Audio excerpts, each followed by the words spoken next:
Excuse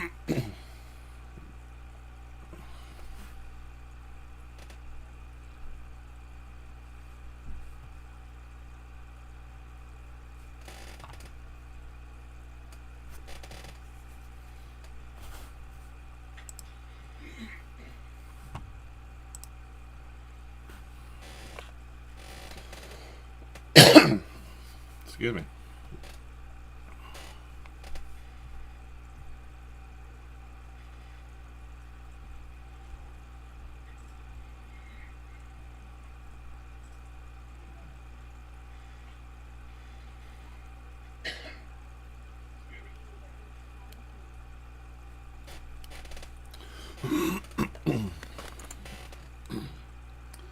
All right, everybody. Welcome to the live stream, and I'm just putting it out there that we are live and going to do the net here in just a couple of minutes. And I'm hearing myself on the loop back. There we go. Gotta turn it down. Getting my getting everything set up. One thing I don't like about Facebook at times is it wants to sort by the most active or the most popular or some other thing, and I just want whatever's the most recent, and I can't default to it because every time I try to, it tells me that or it doesn't tell me, it does it until I close out and then reopen it. So I do not like that. Sam, I am. If you're thinking about the Rocket City Weather Fest, which is in Huntsville this coming Saturday, this is the list of events that are currently on tap, and this is all in Central Time. So 11:15 we'll have keynote speech from meteorologist James Spann from Birmingham. There's going to be 3 separate balloon launches. One at 11:15, one at 2 o'clock, and last one at 3:45 Central Time. There'll be some panels and weather trivia. That ought to be interesting. Student research panel. Discussion on Hurricane Helene with Dr. Chen. Might be something of interest to folks here in East Tennessee and Western North Carolina. And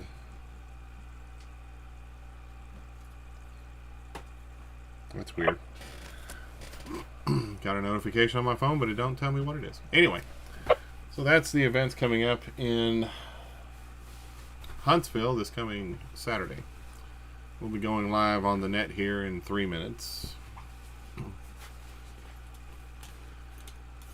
There is a bit of a delay. I'm trying to watch the chat, so if you do have a check-in for the net and you can't get to a radio, I will try and monitor for your check-in over there.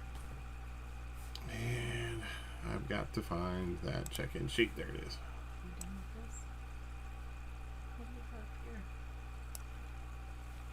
That's my screen. I was making sure that I was broadcasting live. I don't know if there's a mute button on this microphone, but I don't think there is.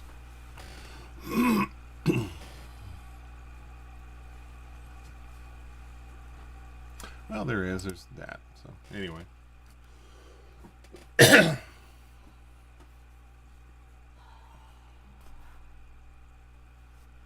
But if you want to watch something,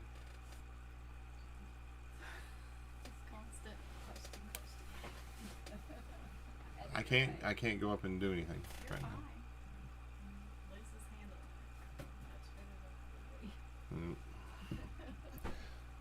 I do need a water. Is there a bottle of water over there? I thought there. Yeah, give me that, please. Water? Yeah, just the water.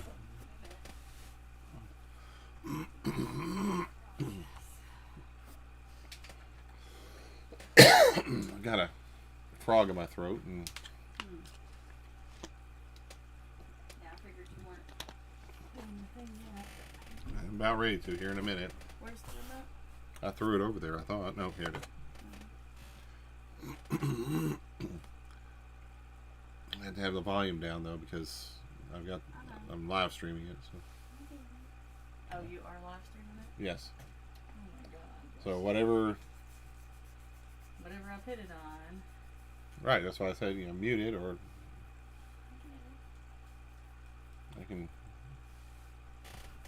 see about doing wireless headphones. You can or I can? Well, yeah, they have to be you.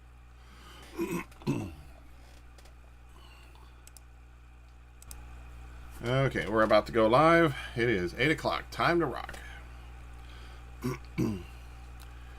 Attention all stations. Attention all stations. This is K4HSM. Assuming net control is WX4TYS in Knoxville for the East Tennessee SKYWARN District 5 training net on the 146.940 repeater. All traffic will be directed via net control. There's normally a 118.8 tone on the repeater, but I checked a few minutes ago. The tone does appear to be off, so if you do not have the tone in at this time, you should be able to get into the repeater still. The net is open to anyone and everyone. Tonight's net will consist of announcements and a brief training segment. We will take check-ins throughout the net. Are there any District 5 SKYWARN coordinators on frequency? If so, please check in now and indicate if you have any announcements. Greg, AA4WX with an announcement. Net control. Good evening to you, Greg. KG4QWI, Kilo Golf 4, Quebec Whiskey, India and Knoxville, no announcements.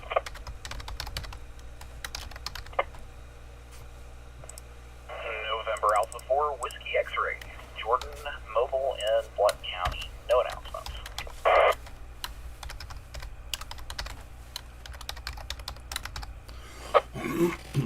Okay, acknowledging AA4WX, Josh in Maryville, KG4KWI, Brandon in Knoxville, and November Alpha 4, Whiskey X-Ray, Jordan in Blunt County, Mobile. Josh, go ahead with your announcement. Evening, Greg, and everybody on the net. This is AA4WX, Josh here in Maryville, Assistant District Coordinator, SKYWARN. I'm sure we'll talk about this a little bit deeper upcoming, but this weekend, this coming Saturday, is the Rocket City Weather Fest in Huntsville, Alabama. It's going to be at the Shelby Center at the University of Alabama, Huntsville. Please do not hold the Crimson Tide against those folks. It's a fine festival Greg and I have attended in the past, and be several different things, some balloon launches, and there'll be a speech by a guy named James Spann, and some other exhibits there. So that's this weekend at the University of Alabama, Huntsville. It's about a 4-hour drive from here.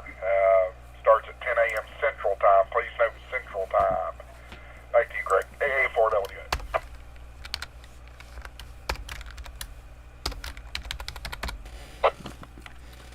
All right, thank you, Josh. Yep, we do have it on our agenda for tonight, so appreciate you giving that lead into it, and we'll talk about it here momentarily.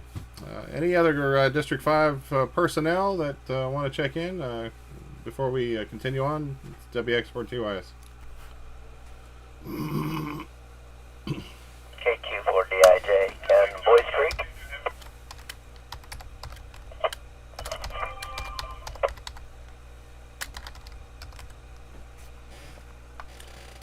All right, acknowledging Ken, KQ4DIJ, and Boyd's Creek with your check-in there. Thank you, sir. Appreciate you being in there.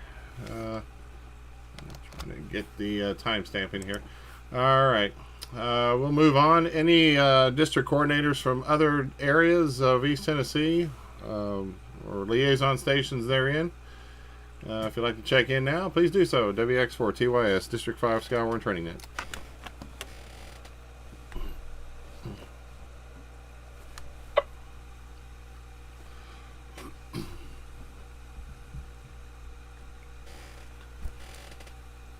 All right, nothing heard. We'll now start taking general check-ins. We ask that you check in one at a time. Give your call sign phonetically with international phonetics preferred. And then your name and your location. We'll do a start with the short time stations. If you're only going to be in here for just a little bit, please check in at this time. This is WX4TYS. WB4GBI Repeater. This is Kilo 4 Tango Mike Whiskey. Kathy, Sevier County, Knox and Sevier County Aries. Glad to have you. This is the first time I've been on the weather net. This is nice. Appreciate it, Craig. Thank you, Kathy. Good to hear you. And hope everything's going well with you. And let's see here. Appreciate you being down there in the Seymour area, Sevier, Blunt, Knox County general vicinity. All right, next check-in. Short time only.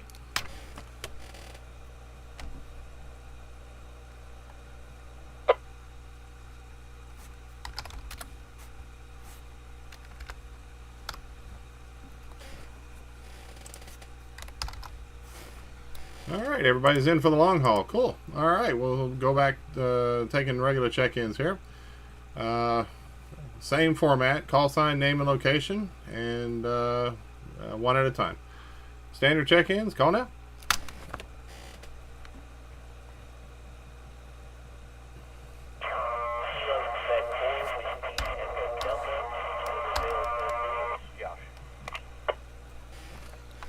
Okay, we had a double Kilo Quebec 4 call, and there was a delta of some sort. Go ahead.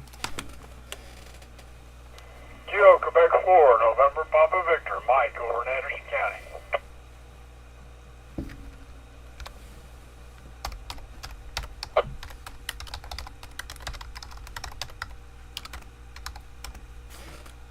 Okay, got Kilo Quebec 4, November Papa Victor, Mike in Anderson County. Got you in there, Mike. Was there a Josh in there? Another Josh? If so, call now.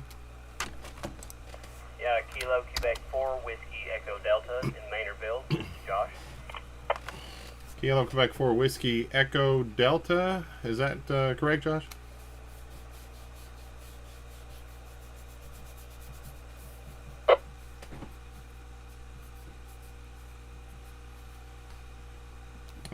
Was that Kilo Quebec 4 Whiskey Echo Delta? Is that correct, Josh? I think you said you're in Maynardville.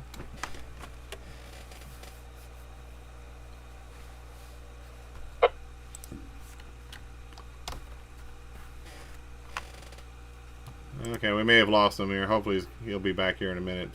Got you in there, Josh, and Mike got you in there as well. Next check-in. Whiskey 4, Sierra Quebec Victor, Dave in Dandridge. Whiskey, acknowledging Whiskey 4, Sierra Quebec Victor, Dave in Dandridge. Is that correct? That is correct. Thanks. All right, thank you, sir, and appreciate you being in there tonight. Next check-in. Net control. Whiskey 4, India X-Ray Sierra, Paul in Granger County. Hello, Paul. Whiskey 4, India. Was that X-Ray or Echo Sierra? India X-Ray Sierra. All right, copy that. I got you in there as Whiskey 4 IXS. Paul in Granger County. Got you in there. Thank you, sir. Next check-in. Kilo Charlie 8, Lima Uniform Bravo, Jeremy in Midway, Tennessee.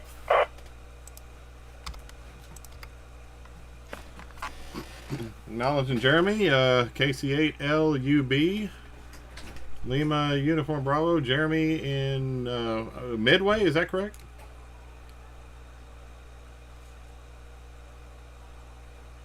Yeah, Greg, you can either put Midway or far east Knox County. It's about as far east as you can go.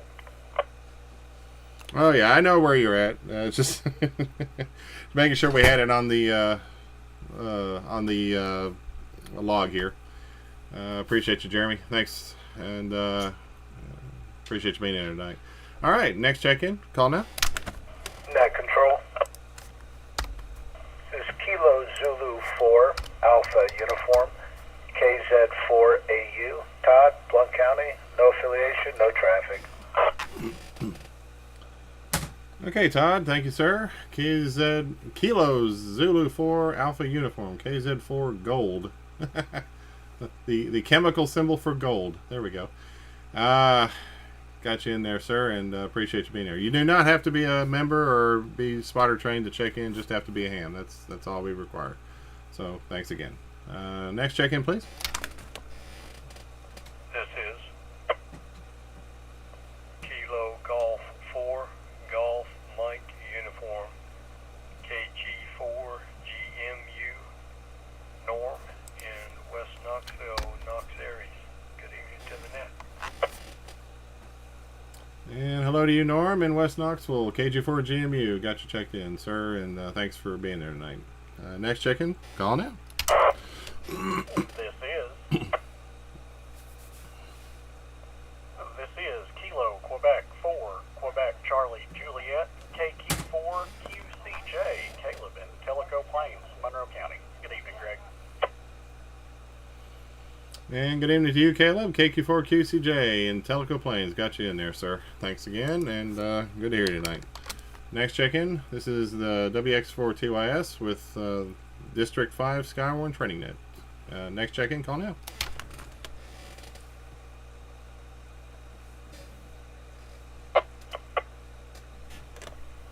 W4 Kilo Echo Juliet.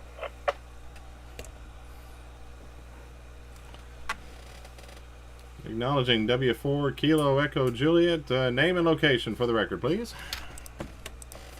Name is Kerry Kilo Echo Romeo Romeo Yankee, West Knox County. Got you, Carrie. Thank you, sir, in West Knox County. Appreciate you being there tonight. Good to hear you. Next check-in, call now.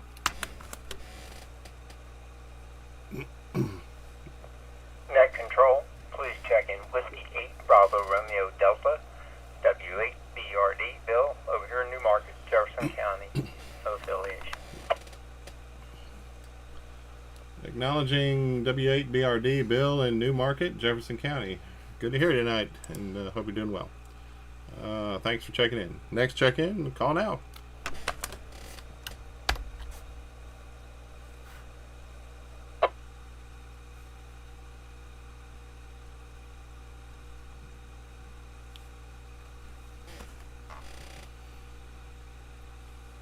Alright, nothing heard.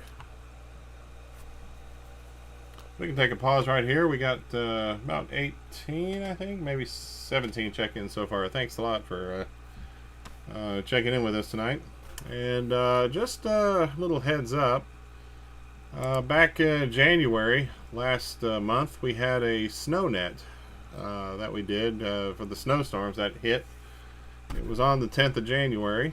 I want to just take a moment to thank everybody. We kind of have a pattern set up to do these types of winter nets, and where we do hourly check-ins, and we have the spreadsheet formatted in such a way that we can take these and send it up to the Weather Service in a pretty expedited fashion.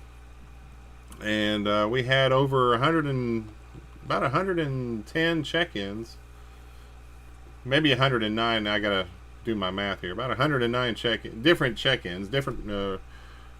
Some were repeats, some were duplicates, but 109 different stations giving us reports or checking in. Many of those got sent up to the Weather Service, and hopefully it was posted on their spotter reports for the weather event. So some of them may have been posted after the fact, because I did inundate them with some of our reports, but I know they did appreciate them and have worked to log them as they had time. So appreciate everybody for participating in that particular situation. Also wanted to expand on the Rocket City Weather Fest that's coming up this Saturday. It'll be at the University of Alabama, Huntsville, in Huntsville, Alabama. It'll be on the campus there. and it's sponsored by the Department of Atmospheric and Earth Science. So a lot of activities going on. It starts at 10 o'clock Central Time, so it's 11 o'clock Eastern. And as Josh alluded to, there's going to be a keynote from James Spann. He's a pretty big meteorologist down in Birmingham. Whenever there's severe weather hitting the Alabama area, you may see him on YouTube doing live streams from his television station there in Birmingham, and he's noted for having suspenders. If he takes off his jacket, then and you see his suspenders showing, it's going to be a pretty severe weather event. If he takes off his shirt and suspenders and parades around naked, and it's Armageddon. But I don't think he's gotten to that point yet. WB4GBI Repeater. He's written several books, and the last time I was down there, Josh and I went down there. He had some books. One was called All You Can Do Is Pray, which was documenting a tornado outbreak back a few years ago that devastated a lot of that region and killed a lot of people. And some of their stories was put out on the in the book. A lot of the stories that you did not hear that came from that event. Very powerful book, and he was taking pictures and autographing these books that he was selling there. Very nice, very polite guy, very approachable, and I think he has a little spot in his heart for Tennessee. I have to remember the conversation he had, because first thing he mentioned was the Vols. So we'll have to see if we can expand on that when we go back down there. Hopefully to see him this Saturday. His keynote's going to be about severe weather communication, and where do we go from here? That's the title of his keynote. So, as a member of the amateur radio community, where we do a lot of communication, I think that would be very important. So if you're interested, that alone may make it worth the trip. And along with that, there's going to be 3 balloon launches. One that's going to take place at 11:15 a.m. and that is the Upstorm's weather balloon launch. They're gonna do the morning balloon launch at 11:15. Some of you may be interested by chasing some of the radio songs. That seems to have been a recent passion for some people in the ham radio community. You'll have 3 opportunities to chase them down, and that's the first one, 11:15. The second one will be at 2 o'clock Central Time, 3 o'clock Eastern. And the final one will be at 3:45 p.m. Central Time, 4:45 Eastern Time. So you can come to the launch site, or you can hopefully catch it downwind and try and pick it up and recover it.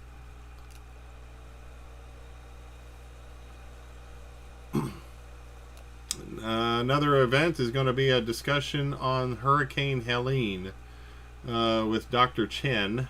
Doesn't say who. He didn't give his first name, just says Dr. Chen. But that will be of interest to a lot of people in East Tennessee and Western North Carolina.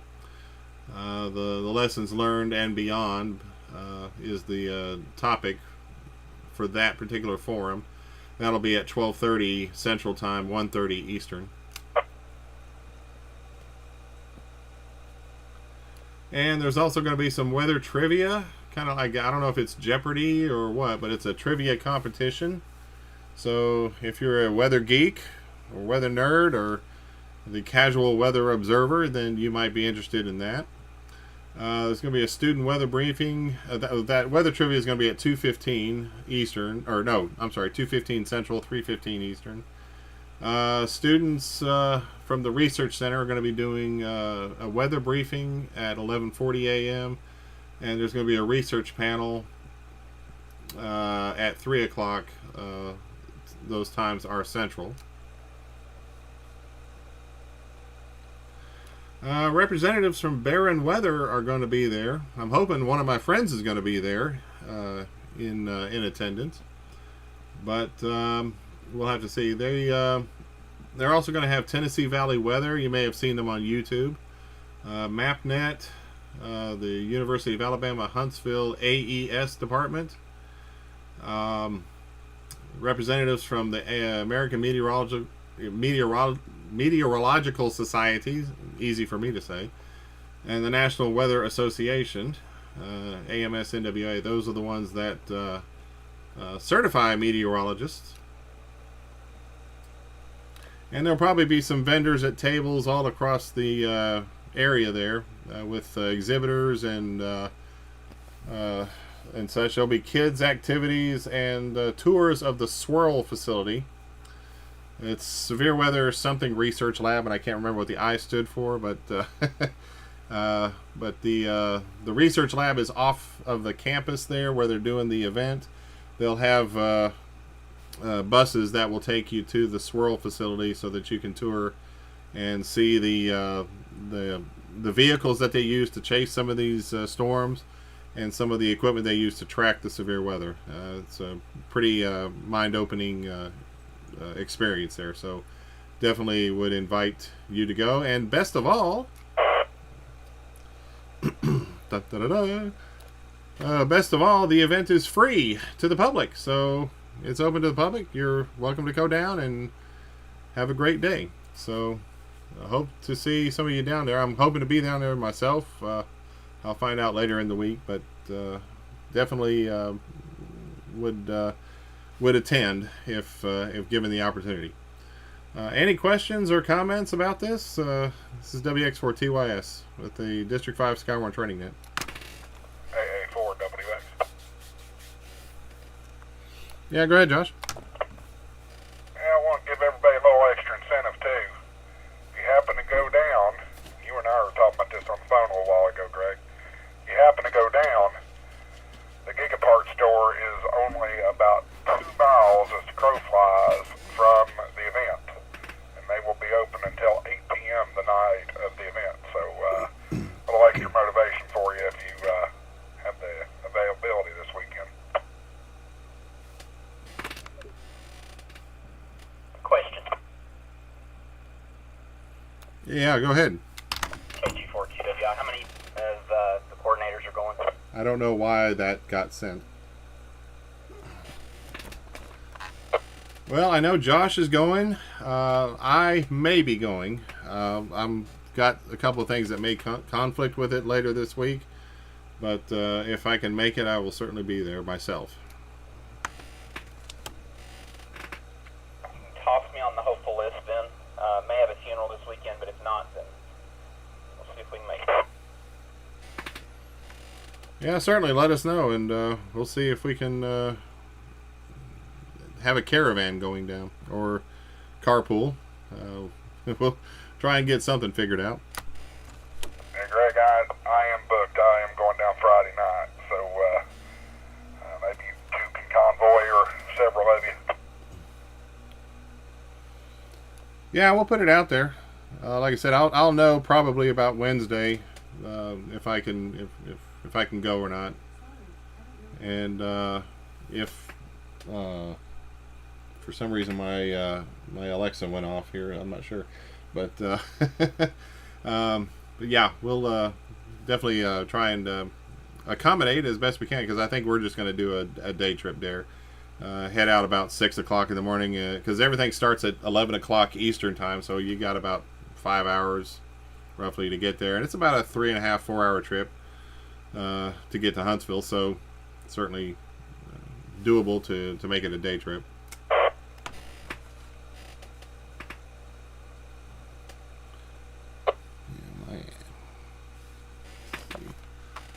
All right, any other questions or comments? WX4TYS.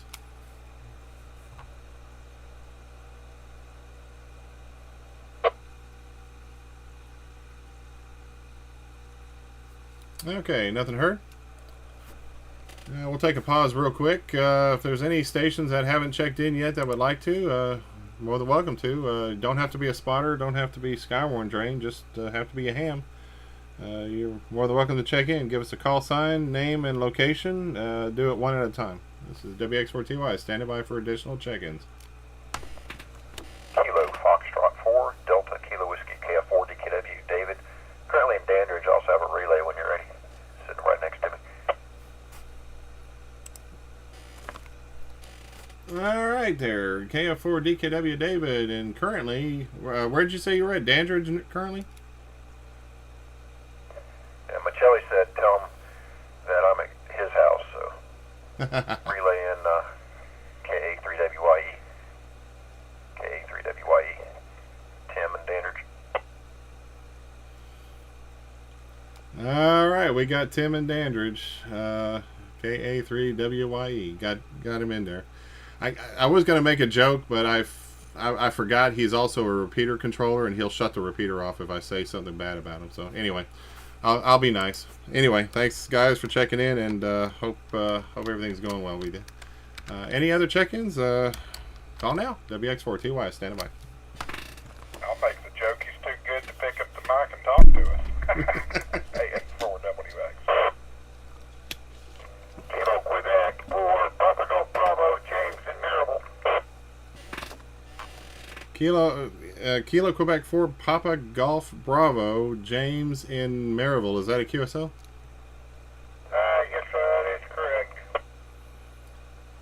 Okay, James. Just a FYI, I'm hearing a hum or some sort of a distortion on your signal. So I don't know if it's a power. It almost sounds like a power supply coming back into the radio. Not sure, but you might want to look into that. I mean, I could copy you. Just it kind of sounds like you're gargling salt water. WB4GBI Repeater. QW. Okay, is this better? I've adjusted my frequency. I was a little bit off frequency. Yeah, that's perfect. You sound way better there. Thanks for doing that. Go ahead, Brandon.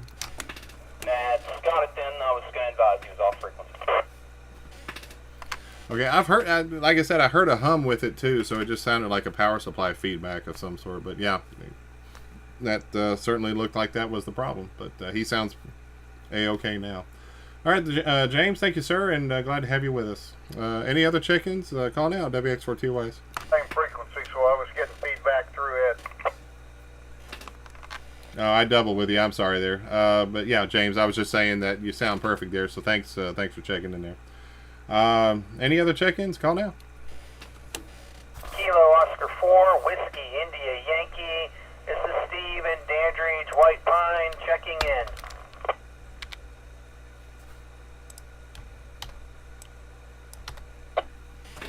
All right, Steve and Dandridge, you're not by chance with David and Tim, are you? Negative, sir. I'm sitting in my greenhouse here out on the road and enjoying about 78 degrees, with it being about 40 degrees outside. So, nope, not with those guys. Yeah, definitely better than what we had last week. So, yeah, I'll take these temps any day. So, appreciate you, Steve. Thank you, sir. KL4WIY got you in there. Next check-in, call now, WX4TYs.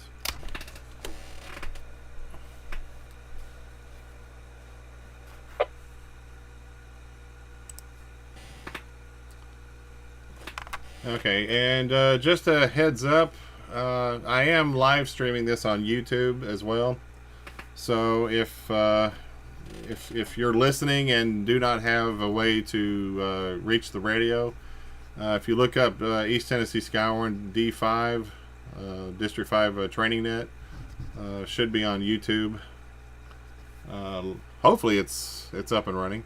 I've got the live chat, but nobody's talking. So anyway. You can monitor there as well, and whenever I unkey, you may hear me say some things, but I keep it clean. With that, let's take a pause from check-ins. We'll talk about upcoming SKYWARN spotter training classes that are going to be in the region. If you go to the Weather Service's website for Morristown, The long URL is weather.gov/MRX, like Morristown, Mike Romeo X-ray, /SKYWARN_classes, CLASSES, SKYWARN_classes. You can see the updated list of spotter training that's coming up. And there are, it looks to be 8 different classes across the Morristown County warning area. Several down in near the Chattanooga area. A few up here. I don't see anything right now up towards Tri-Cities. But I'll give you some of them, the ones for our region and surrounding. If you happen to be in Chattanooga on the 4th, which is Tuesday, at 6 o'clock at the old Harrison Elementary School, they're having a spotter class there at 6 o'clock. These classes take about 2 hours, and they are free to the public, so you can attend that.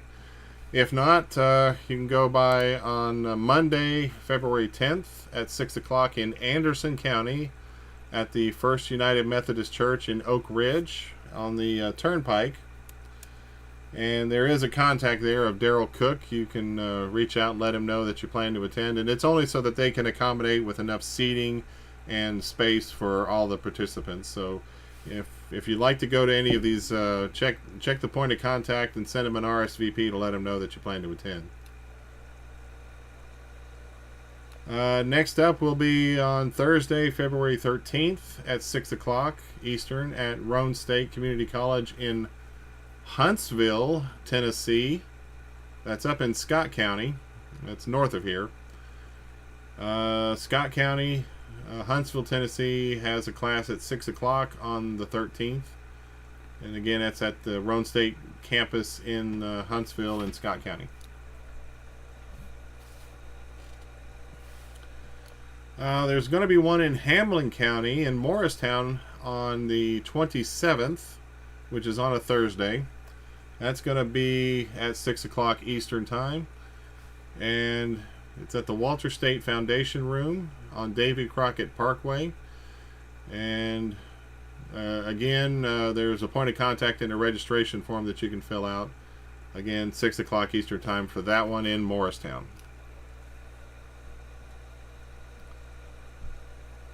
And then after that, we go into the month of March on the 13th, which is a Thursday, at 7 o'clock. Note the time, 7 o'clock Eastern, at the Rockwood Community Center in Roane County in Rockwood. They will have a class scheduled there. Cliff, KD4GT, is the point of contact. You can reach out to him if you need to schedule.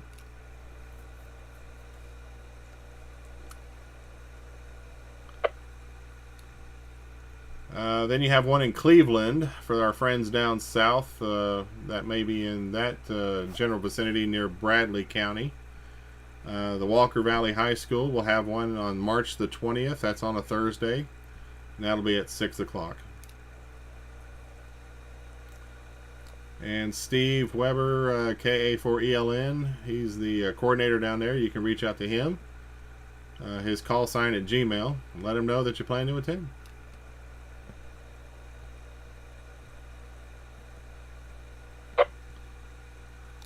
There's one in Jasper, Tennessee, which is west of Chattanooga. It's in the Central Time Zone, and that'll be on March 27th on a Thursday.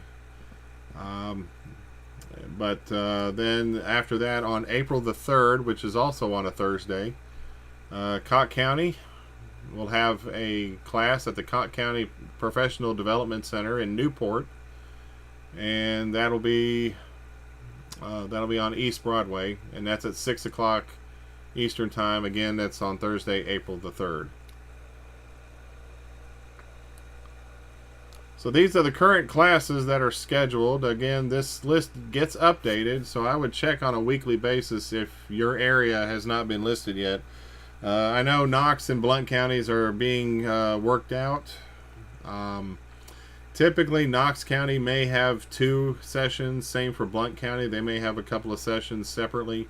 So definitely be checking on those dates, and if I have any updated information, I'll put it out on our Facebook page. Break. Yeah, go ahead. Yeah, Sevier County will have one, I was told, so they're to be determined too. So Sevier County will get one like we had last year, Greg. K24DIJ. Yeah, wasn't that the American Legion that was doing that one? That was at the, it was actually Sevier County, it was at the courthouse, and that's the same thing. I got that through our CERT team. They're planning on doing another one this year. They just have to be determined the time, and then it'll probably be at the courthouse again. All right, great. If you do find out more, let me know, and then I'll make sure to put an update on Facebook and put it out there for some of the people on some of the mailing lists that I'm a part of, so they have it updated as well. So thanks again. Any questions or fill-ins for any of these upcoming spotter classes? WX4TY is standing by.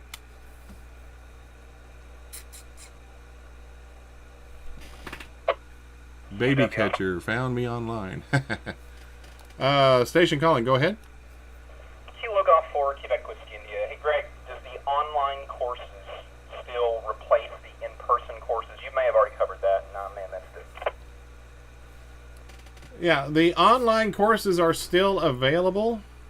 Virtual SKYWARN spotter training. So if for whatever reason you cannot make an in-person class, schedule conflict, work, family commitments, what have you, there is a virtual SKYWARN spotter training. It consists of 4 interactive sections, followed by what they call a final exam that you need to receive credit. And after finishing the exam, be patient and understand that it could take up to 2 weeks between completing the exam and receiving a spotter ID card and certificate. It just comes in in an email to you as a PDF. And it's a nice to have for us, at least. It's a nice thing to have, but it is not a requirement to participate in a SKYWARN. It helps you to know what you're looking at, and it helps us to report that information to the Weather Service. So it's great to have. It's not a requirement though. But if you want, you can take this spotter training. It's at the bottom of the list of all the counties that have spotter classes, and you can take that at any time.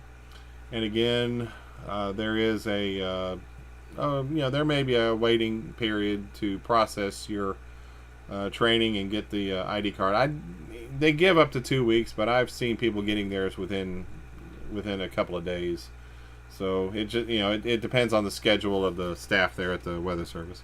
WB4GBI Repeater. And hello, baby catcher. You give me your name and your location, I'll put you in there. If you don't mind, Greg. Question, please. We had a double there. The question, go ahead. Oops, sorry about that. N4UAG, Doug in Knoxville here. Just curious, is there any update on a possible class in Knox County coming up soon?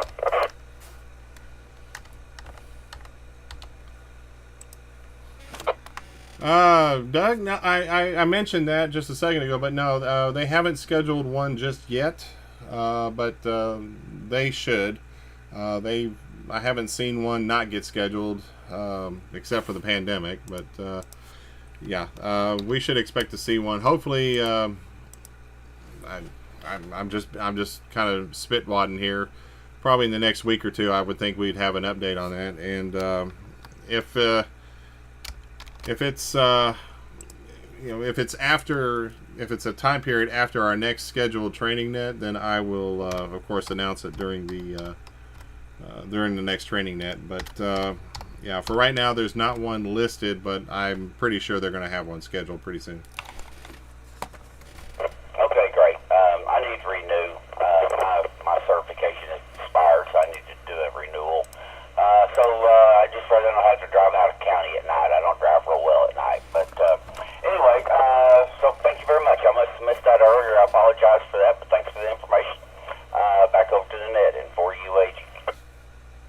Yeah, no problem. No problem at all. Yeah, I mean, you're tuning in late. That's absolutely understandable.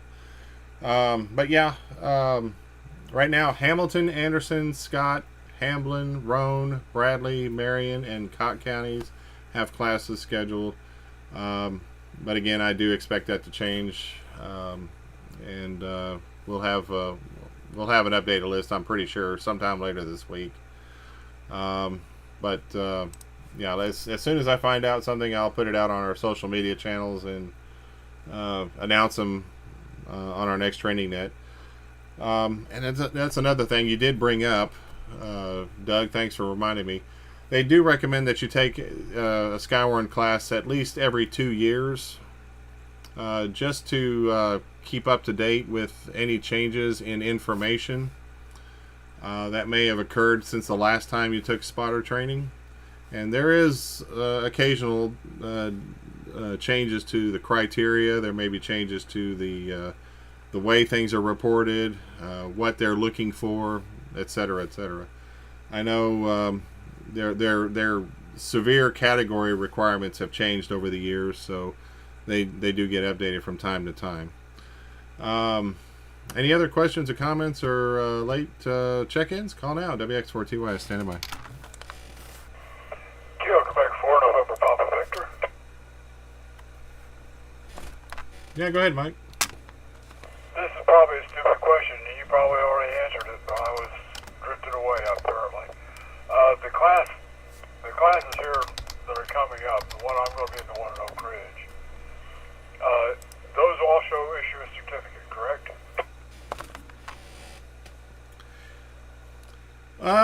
Sometimes.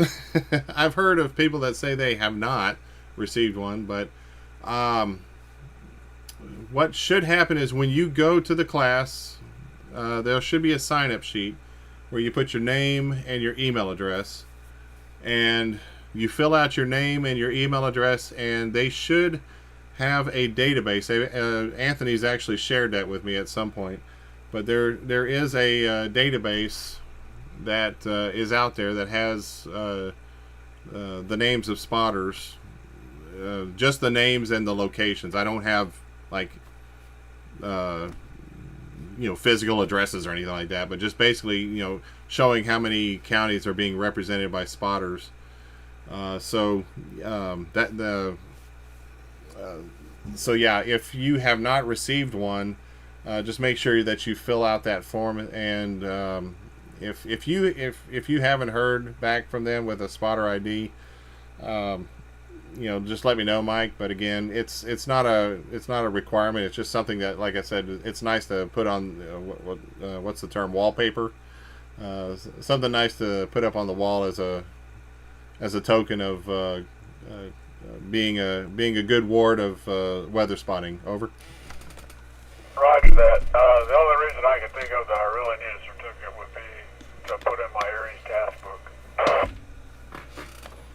Yeah, there's that, and scrapbooking. So my daughter did that with her. So anyway, thanks a lot, and appreciate the question. Any others? Call now. WX4TY standing by. Yes, Control. This is Kilo Quebec 4, Papa Golf Bravo, James in Mirabel. I took that class last year, but I never received any email, and I never received any kind of certificate for the spotter class, but I did take it. They came in and gave it over at our ham club and everything, but I never received an email from them. How can I check on that? Because I should have gotten credit, because I did give them my email and my call sign when I signed in on the sheet.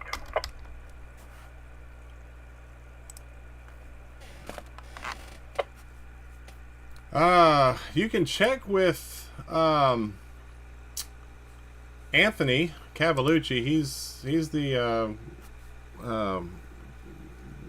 warning coordinator for the Weather Service. I am trying to see if I can look up if I have that list.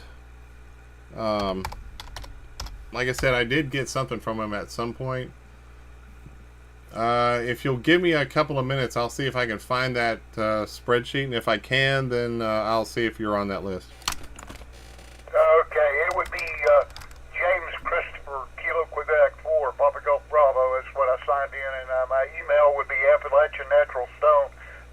yahoo.com. Hey, Greg. AA4WH. Yeah, go ahead. So if I remember correctly, if he's talking about the SMART training session last year, there were two sign-in sheets, one for the club and then one for the weather service. If one of them did not get signed, that may have not translated up there, especially if the weather service sign-in list did not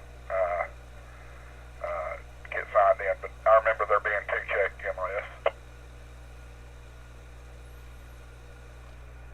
Okay, yeah, I'll see.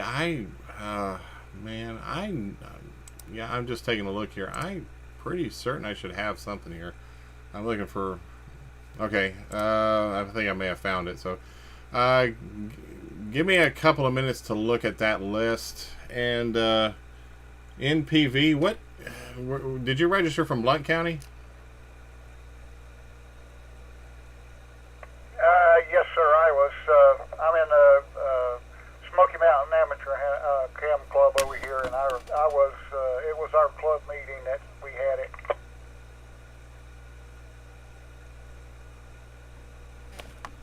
I'm sorry, I gave the wrong call sign. Yeah, PGB, correct? Papa Golf Bravo.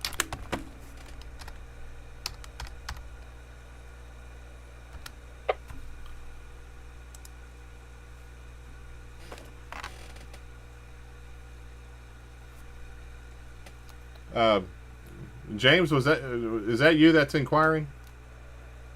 It was Kilo Quebec or Papa Golf Bravo. Okay, yeah. Okay. Actually, the list I have does have call signs on it. And I am not seeing yours on here, but it doesn't mean that you're not on the list. It just means that the list that I have may not have been updated. I am checking, but I will see if I could find that and let you know.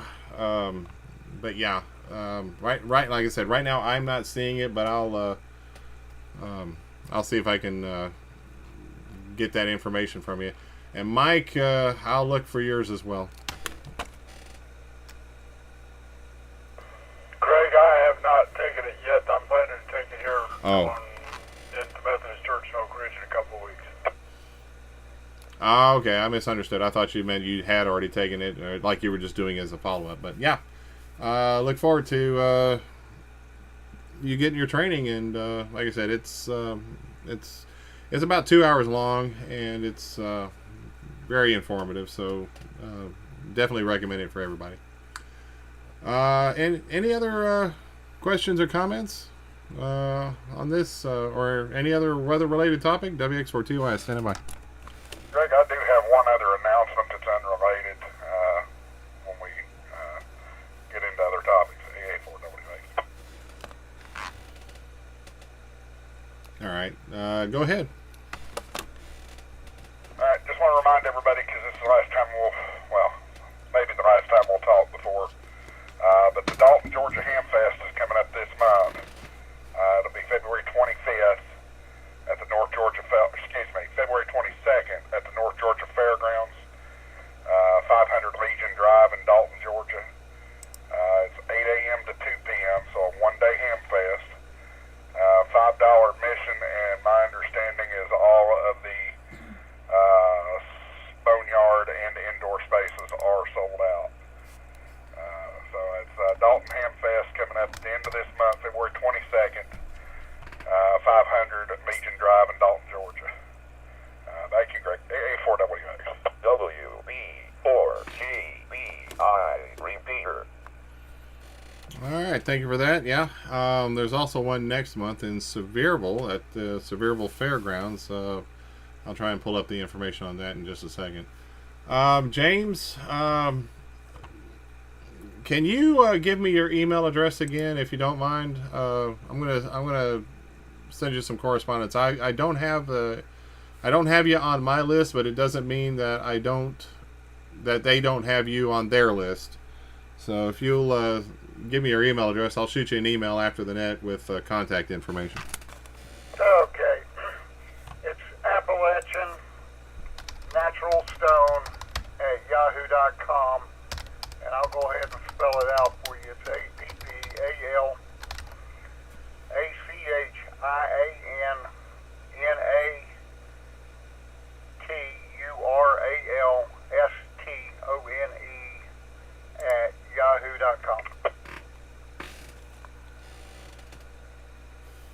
All right, got you in there. Thank you, sir. Appreciate that. And I'll send you some correspondence. Like I said, it's not on my list, but it doesn't mean it's not on the list. So thanks for making me aware of it.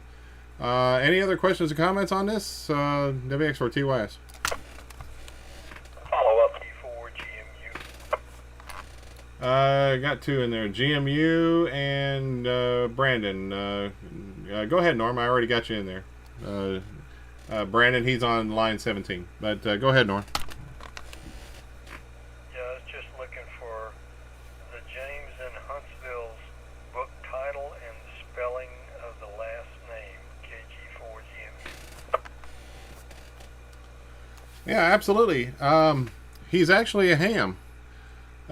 His name is James Spann. That's Sierra Papa Alpha November November. And Josh, what is his call? He has it for WO4W. Watch out for weather. Is that right, Josh? It's a Roger.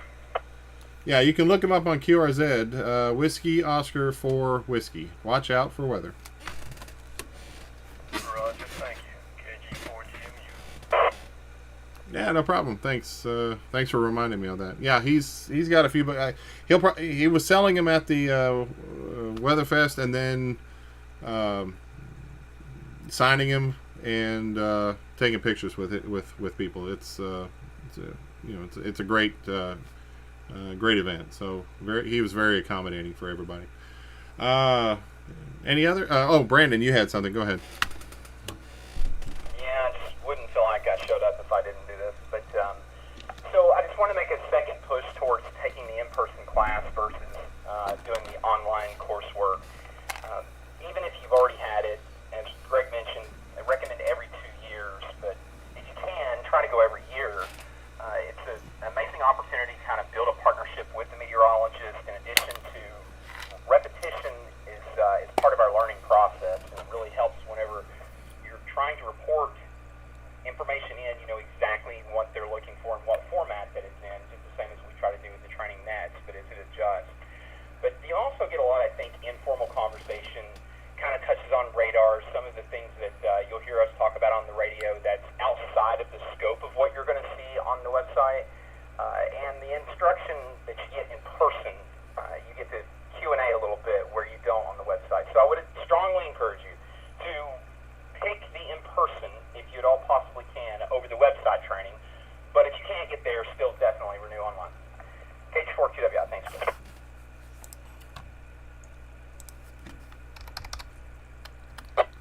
And comment AA4WA.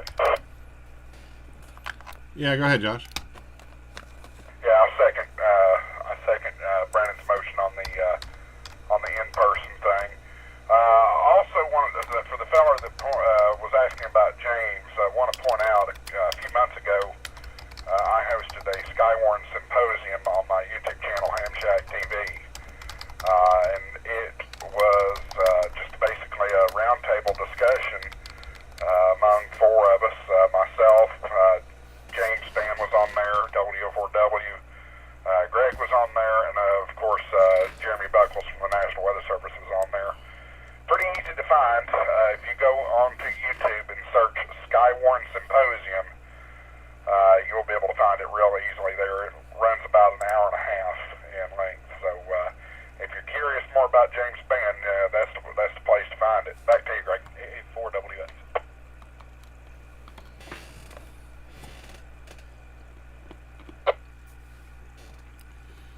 All right, thanks for that as well.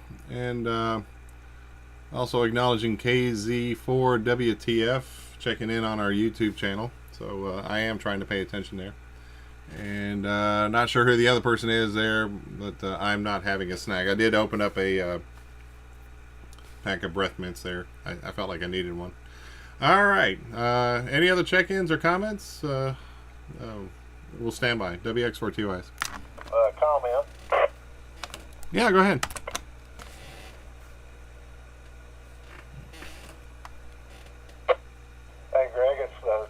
KCWB.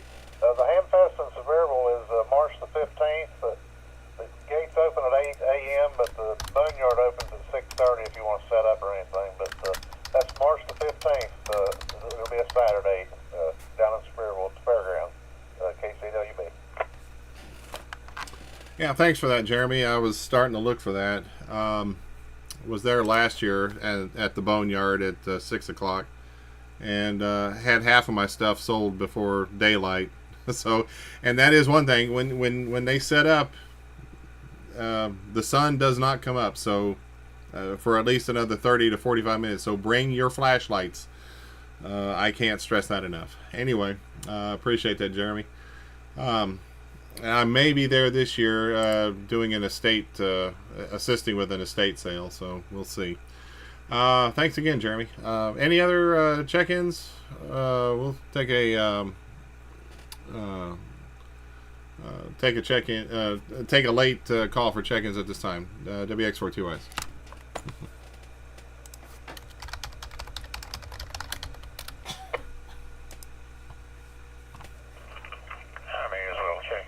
Sandbagging here the whole time. K4ARO, Carter, Seymour.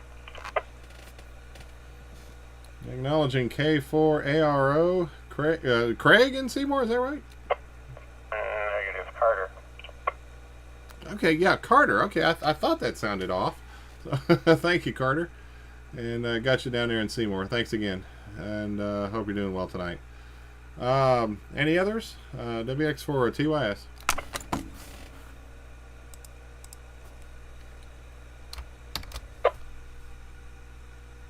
And thank you to Brandon for helping. And KQ4WED got you in there. Alright, nothing heard? I gotta remember what else I had on the topics list here. Okay, we got about 5 minutes before the top of the hour. We try to keep these around an hour. So, did want to give a quick summary of the reporting criteria for severe weather. We are coming up on severe weather season, although there technically is not a season, but we do see an uptick in severe weather around the next month or two.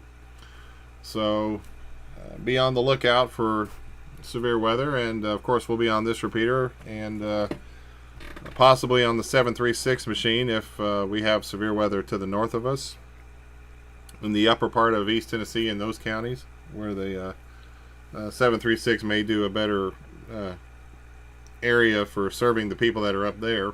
We've been recently bringing them into the fold for having severe weather nets, not in place of this repeater, but alongside this repeater, trying to do dual nets on both repeaters, or focusing if the severe weather is focused in the upper part towards the Kentucky state line, we may do the nets from up in that general vicinity. So anyway, with that, if we do have a severe weather net, we do have this type of criteria. Obviously, we want to see or we want to hear reports of tornadic activity, such as a tornado, which of course is a rotating funnel that is in contact with the ground.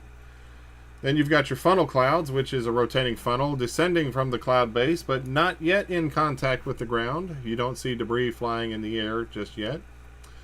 And of course a wall cloud, which is a persistent low-hanging cloud located under the rain-free base of the main cloud structure. This is where the base of the updraft is located and a tornado might develop. These are covered in spotter training, and they show several examples of each, and you get to determine, you get to play Jeopardy as to which is which is a tornado, which is a wall cloud, which is a funnel cloud.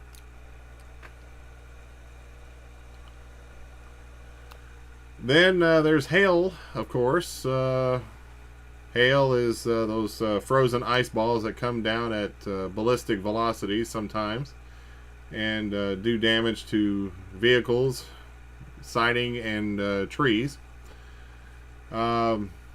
Severe category is quarter size, not quarter inch, but quarter size, which is 1 inch in diameter at or about.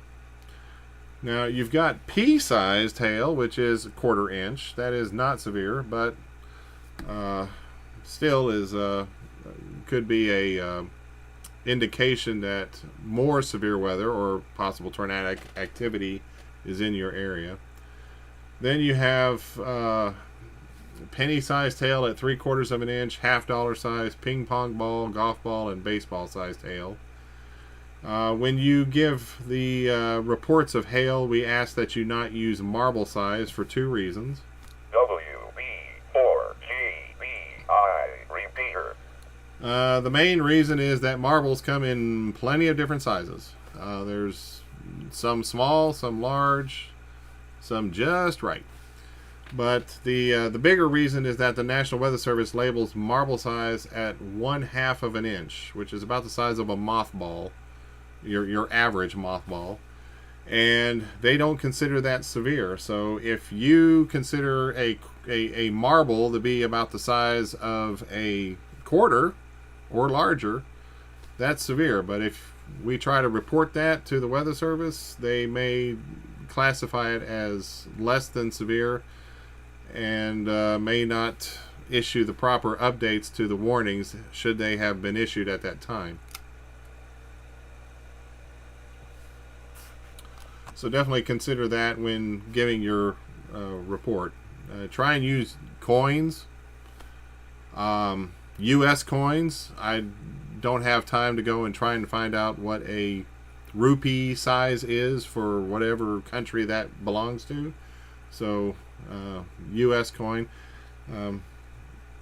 You can give me a Canadian toonie, but that's about as far as I'll go with it.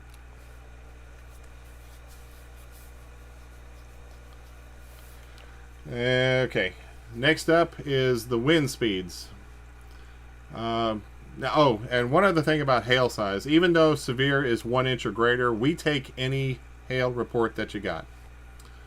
So if you have pea-sized, if you have BB-sized hail, if you got golf ball-sized hail, doesn't matter. We take all hail reports and we relay them to the Weather Service, because that pea-sized hail may develop into $half sized hail pretty quick. So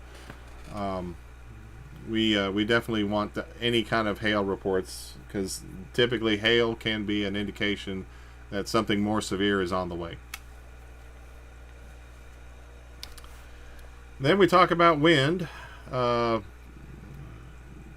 Typically when it's above 55 miles an hour, about 58 miles an hour as such, is officially the severe category, which you have damage to carports, sheds, chimneys, small trees are knocked over, large trees will sway violently.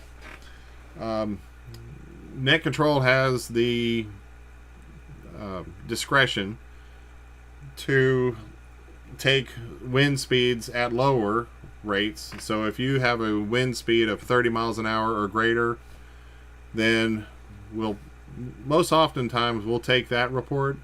But if we start getting inundated with those types of reports, we may up the criteria so that we don't have too much traffic on the nets, basically reporting the same things in the same area. But typically, if it's 30 miles an hour or greater, we want to hear about it. And if it's measured, that's even better. But if it's not measured, if you can give us an indication of how you determined that, like large branches in motion, if you're hearing whistling in the power lines, if you have twigs breaking off, if trees are being knocked over. And you have to consider the type of tree too. If it's a Bradford pear, which can fall over when you sneeze, that may not be taken as into as much consideration by the National Weather Service as would be a large oak tree.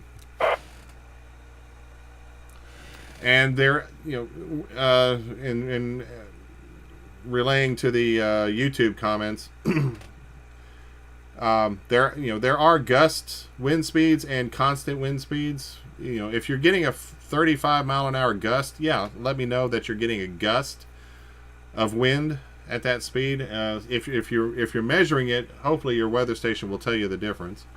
But if you're getting gusty winds, like 30 mile an hour constant, but 50 mile an hour gusts, if you can give us that differentiation, that helps us, and we pass that to the Weather Service, and helps them to determine what kind of updates to their warnings, if they need to issue a new warning.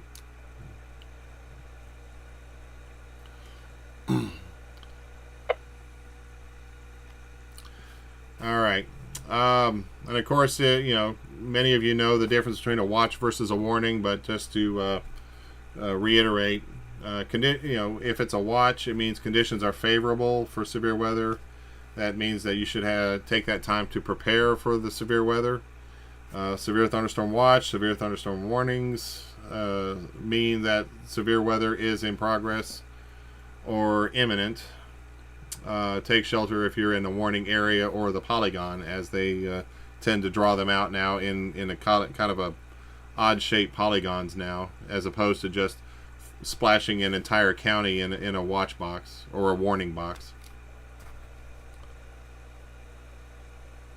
So yeah, severe thunderstorm watch, tornado watch, flood watch. It just means that conditions are favorable. Severe thunderstorm warning, tornado warning, flash flood warning, or flood warning, they are imminent or occurring at that time.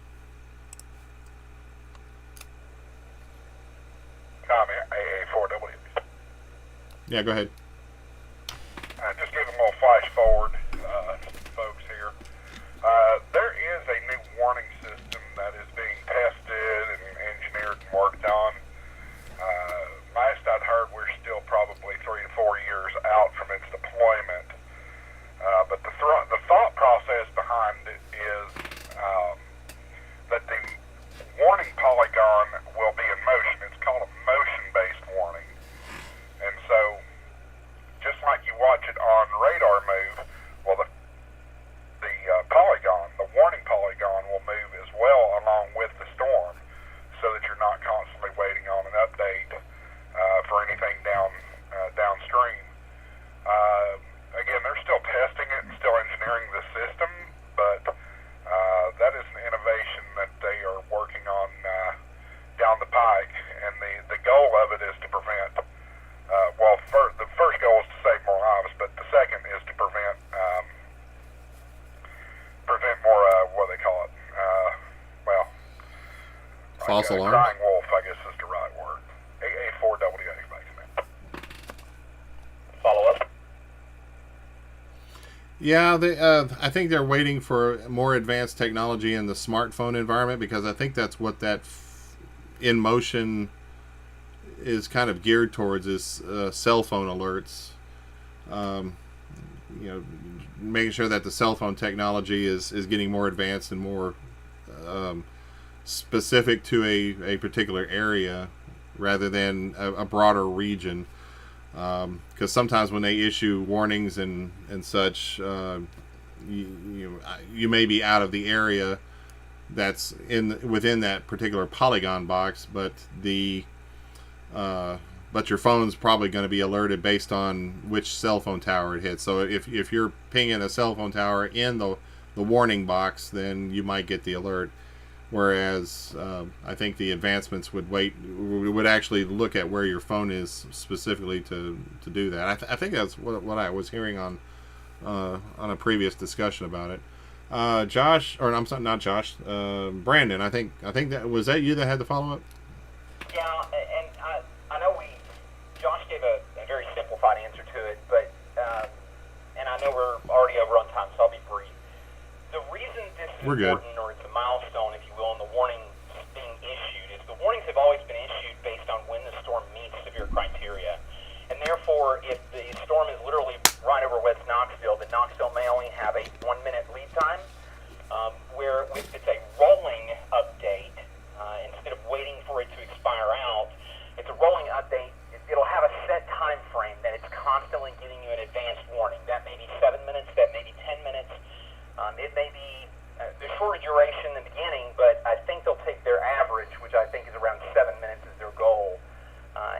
try to use that as the goal. And it'll just be a rolling 7 minutes. Every minute it's going to update for whatever neighborhoods or cities are in that area.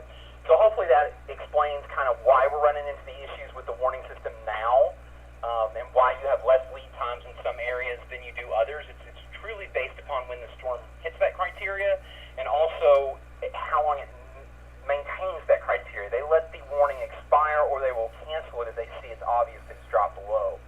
And this new system will change all of that. It'll just be much more smoother if they get to that point. KG4QWI. Comment, AA4WX. Yeah, go ahead. I appreciate that, Brandon. That definitely brings a little bit more breadth to it for sure. And to your point, Greg, yeah, some of the technology that's kind of delayed it is the 5G technology. And you're right, it does have to do with mobile cellular data. If 5G is enabled, it is just getting it fine-tuned in place. Back to you, AA4WX.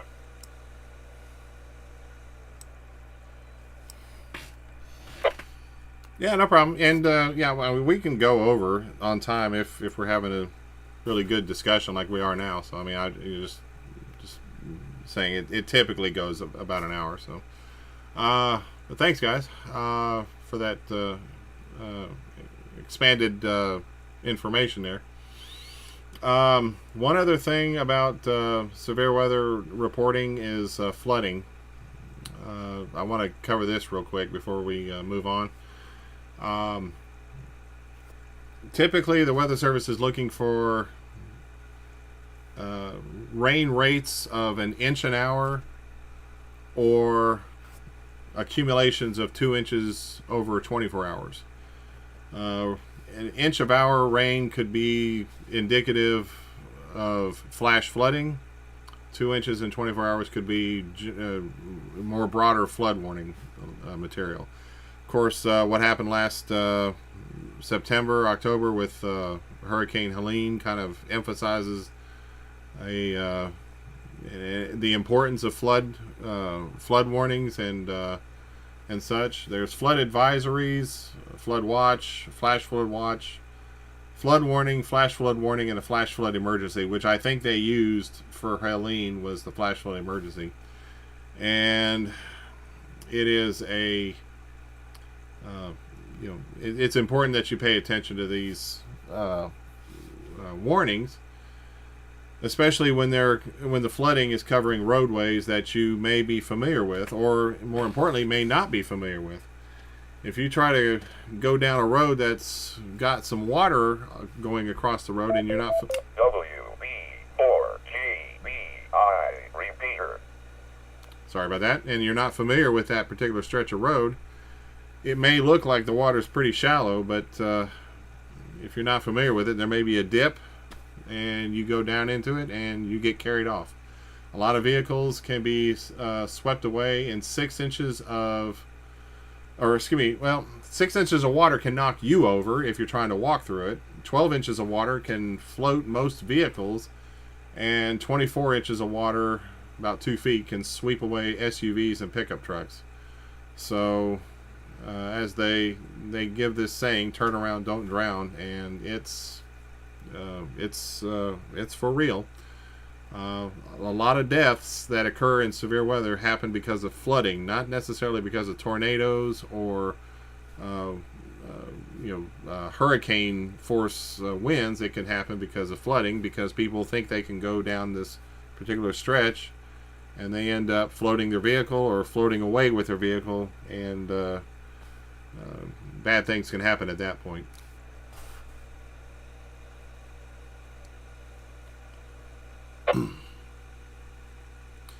Any additional comments on this? WX4TYS.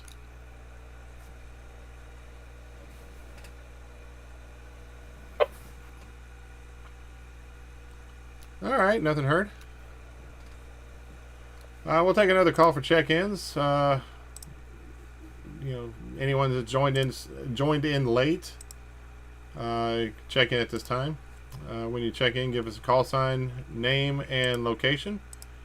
And thank you for the help there, Brandon, and appreciate you there.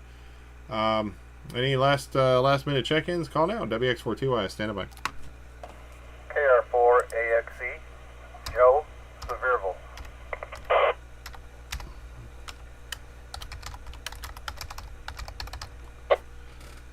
Okay, Joe, can you give me your call just to, one more time, just to make sure I got it right? Sounds like a brand new call there. Kilo Romeo 4 Alpha X-Ray Echo. Got it. I got it right the first time. That's a rare one. All right, Joe. Thank you, sir. Got it in there, and appreciate you checking in, and welcome. We do these SKYWARN Nets first Sunday of the month, typically, unless there's a holiday that runs interference. So definitely appreciate you being in there tonight. And check back with us again. Any others? WX4TYS. Whiskey Bravo 6, amateur radio operator, Norm, Sevierville. And got you in there, Norm. WB4GBI Good to hear you tonight. Hope you're doing well. Thanks for checking in. Any others?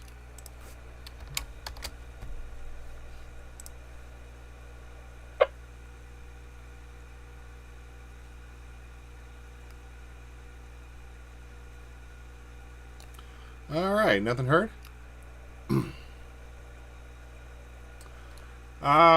One other thing I did have, if time allotted, but I'll go ahead and just do this. I'll just throw it out there. Is there anybody with any general questions or critiques, or just anything that they'd like to ask about the SKYWARN program in general, or how we do SKYWARN here?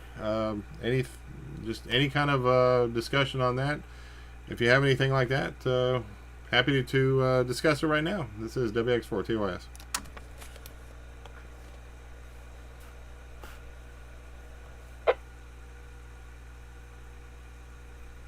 Not let Tim chime in on that. KG4QW. Which Tim? There's like 5 of them. Well, since you opened the Pandora's box, I'll go ahead and walk through it, and I know he's going to laugh when he hears it. I've heard this feedback not just from one operator, but from several over the years. Not more than, if you will, we have in total means that it's complained, but we ask for your call sign phonetically because it slows the process down, and you would think in radio communications that that is the exact opposite of what you want to do. Coming from a telecommunicator in the emergency service field, I can tell you it's absolutely what your dispatcher would do. Is they slow that radio traffic down when it's coming in too fast for them to copy or be able to maintain it or organize it in a way that's usable. So the entire purpose of us to ask you to give that call sign phonetically when you first check in is, one, so we can make sure we've heard your call sign correctly, and second is to slow that process down. And I have heard from several people, like I said, as they've kind of moved to the area, that other SKYWARN teams do not do that, and there are probably going to be SKYWARN teams that are more in the Midwest or areas that have a much higher volume than what we do, and I say that because they have more of an opportunity to keep their skills kind of sharp. They know exactly what's needed. They do it in a repetitive process on a regular basis where it's just a little bit more easier for them, where for us the dynamic often changes what we need, and we may not have a tornado warning or even a severe thunderstorm warning that covers into the same county multiple times in 1 week, much less over a period of months. So it is a little different, and I would say that. This too. I think that's the only thing that I've heard that's come up as a common denominator of why do you guys do this when other programs do not do that. So, anyways, cut off the pass.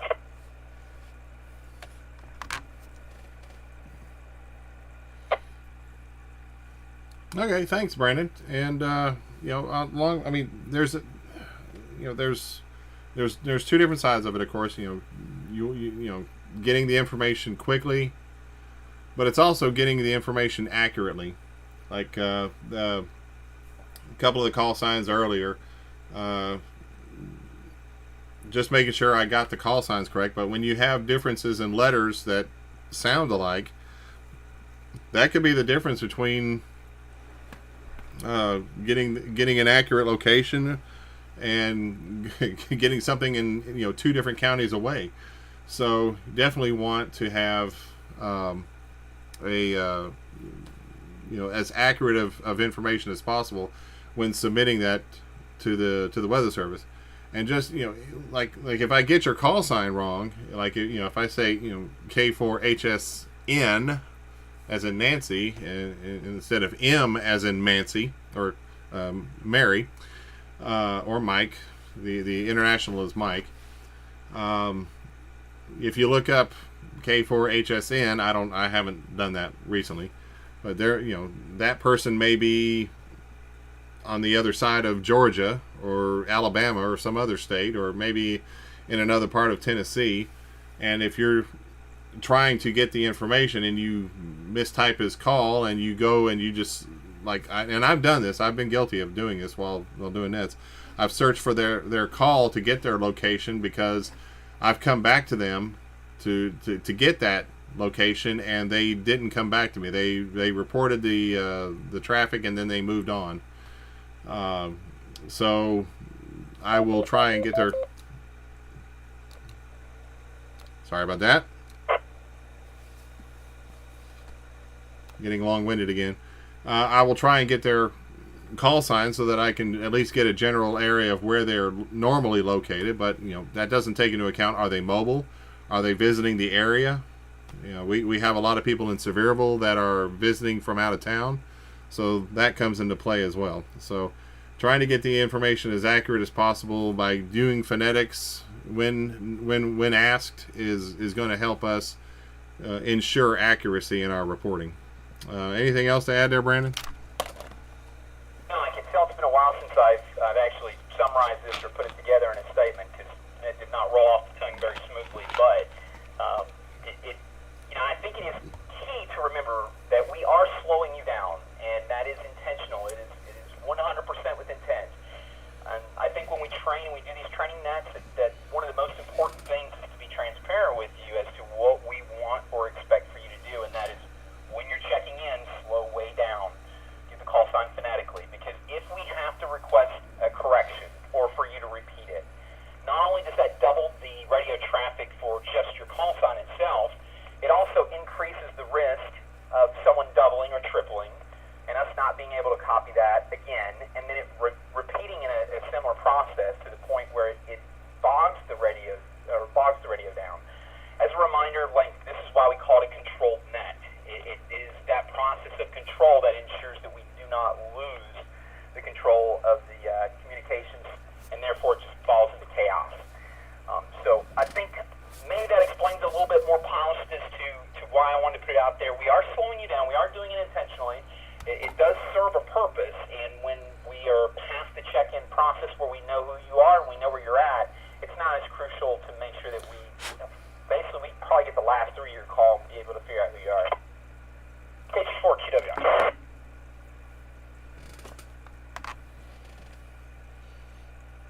All right. Any comments or any additions to that? This is WX4TYS. We'll stand by.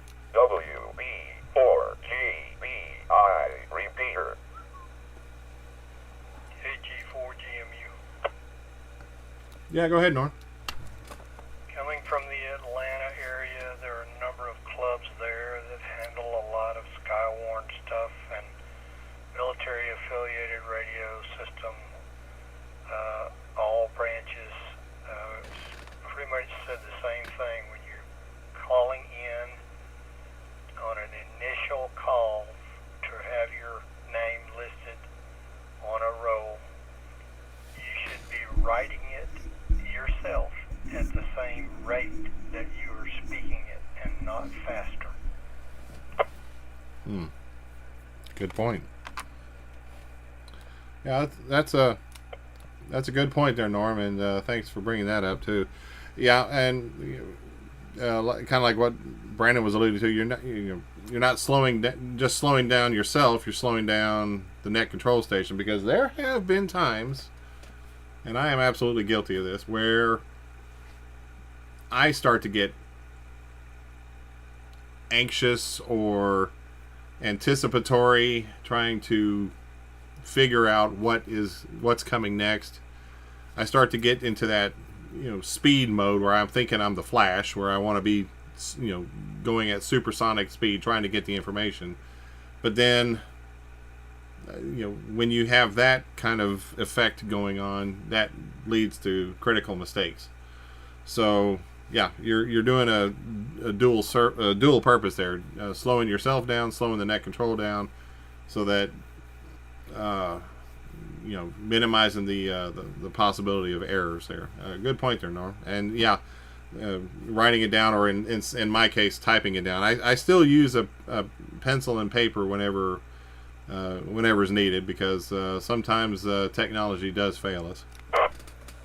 And Greg, I've got another one. The old man's still beating me down. Yeah, go ahead. We'll start calling him my old man. Tim actually brought up a really good point. Thanks for sending this over. I knew he was listening. I've gotten a really bad habit of this, and I know it's pretty consistent across, I think, the check-in, but it does actually add radio traffic, and we do not want to do that during when we have such as tornado warning is dropped or a severe thunderstorm warning. When we're trying to get information quickly back to the weather service, and we do want to save time, we don't want to do it in a way that we can't identify you or where you are. But one of the things that we can do is to not key up, say, net control, drop, and make sure we have the repeater. It's safe to assume when you toss out your call sign, that's all you need to do. If you listen to emergency services, public service radio, it's always going to be a unit number, pause. Well, it should be. I'm going to stand correct after working in Knoxville. They do not understand that concept here. But it should be a unit number, pause. He went there. from whoever your control operator is, and then the traffic gets passed. So you do not need to key up and say net control, drop, and then key up with your call sign. That will actually slow it down. In informal nets, it's not going to make a difference that much, but in formal nets, it definitely will save you some time. If you're trying to rush through your call sign, you can skip that part and just go straight to your call, wait till you're recognized. If you don't get recognized, then you'll have to repeat your call again. KG4QWI, hope out.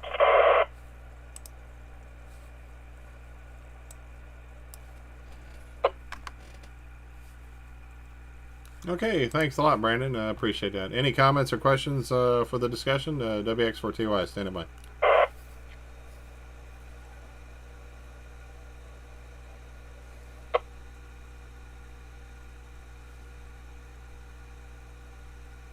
Yeah, typically when we actually have an active net, a lot of people don't do that. Key up, kerchunk, and then pause. A lot of times it's rapid fire, but definitely good to know. Any other comments on this discussion or anything else of the sort? We will stand by. Kind of an open floor here, WX4TYS.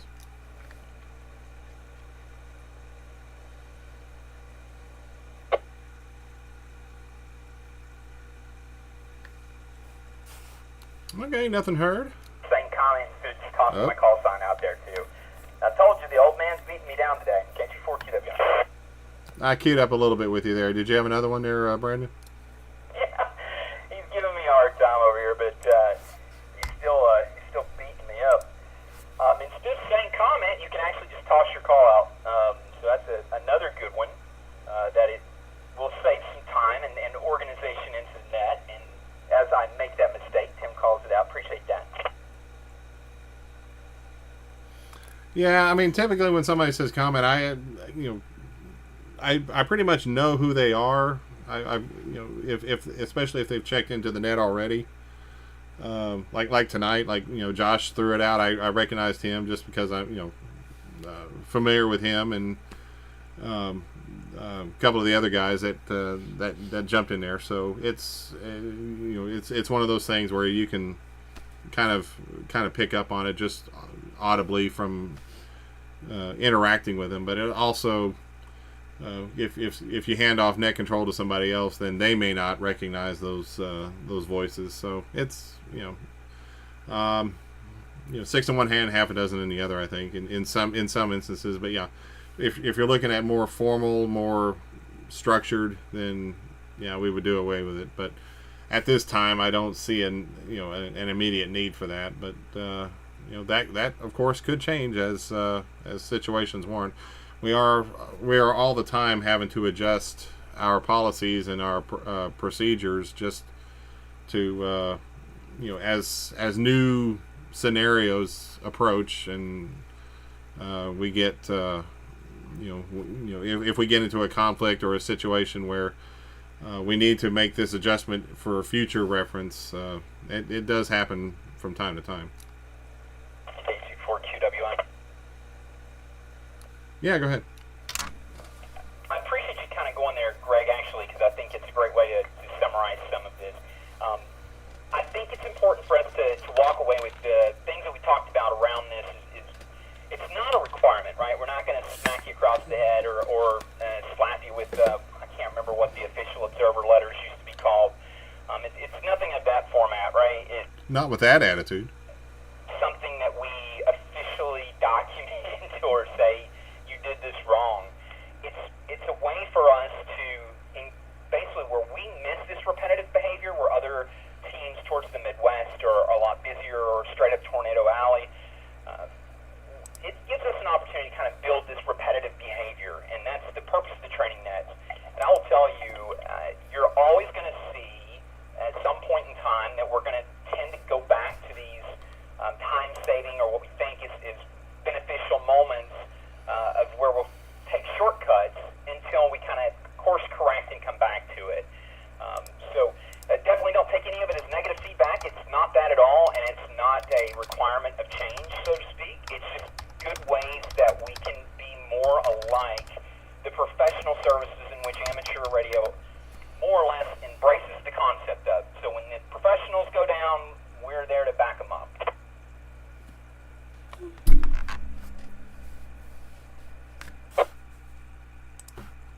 Okay, yeah, absolutely, and it's I'm not trying to call anybody out, except Josh, but not trying to call anybody out normally, but definitely is whenever a conflict occurs, we try to resolve those in the moment, try to handle in the moment whatever's going on, and then later on, we've done this before many a time where, especially after a severe weather situation, we critique ourselves and try and improve upon what we've been doing, so that we can do better the next go around. So it's all just to continue to improve the our process. Thanks again there, Brandon. I appreciate it. Anything else? Anybody have anything to add to that? WX4T wise.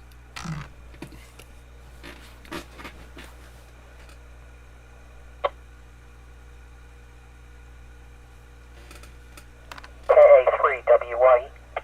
No.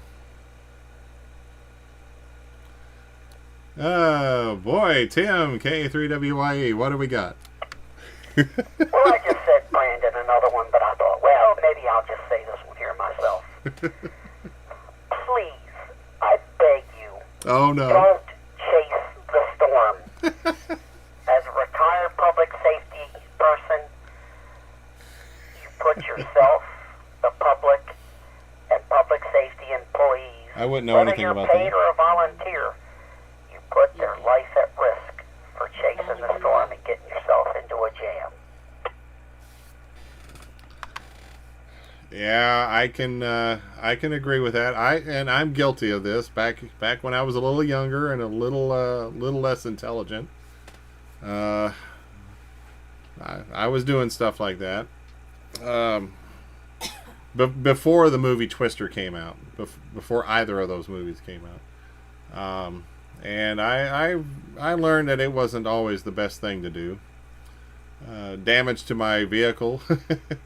Driving around in a pickup truck sounds like a pretty glamorous, exciting thing until you're actually in the middle of baseball-sized hailstorm, and you hear the freight train sounds that are coming pretty hard, and you start you start thinking about you seeing your life flash before your eyes, along with the hail and the branches of the tree limbs and such. But I got out of that racket. But yeah, and yeah, it is a dangerous thing, and you don't need to be putting public safety officials at risk to to do that.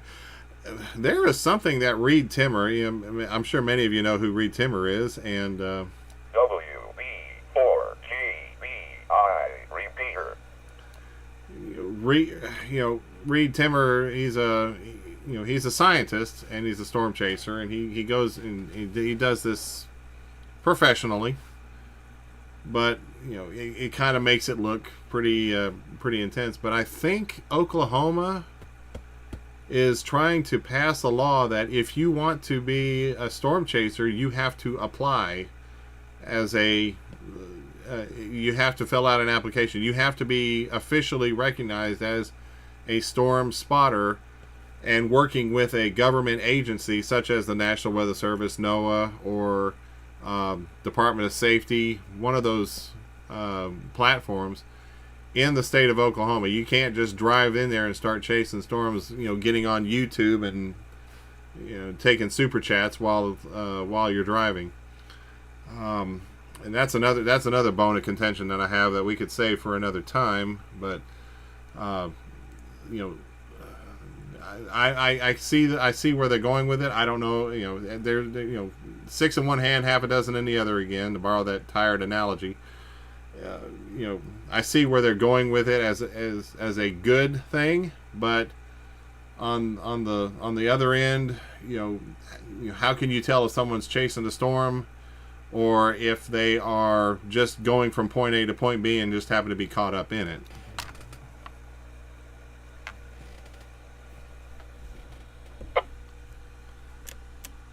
So hopefully they're not setting a precedent or trying to set a precedent that could affect research. I see where they're going. For the research aspect of it, it's important that we have these chasers and these spotters to do that. That's another thing I'll get to here in just a second. But if you're doing it for the thrill of it, to try and get likes on YouTube and other social media platforms, stay at home in my opinion. But it also brings up another point that I want to stress here as well to everybody. At no point during any severe weather net will we ask someone to chase a storm or to do something to put their lives in some sort of a threatening situation. That's a liability that we just can't afford, both financially and mentally.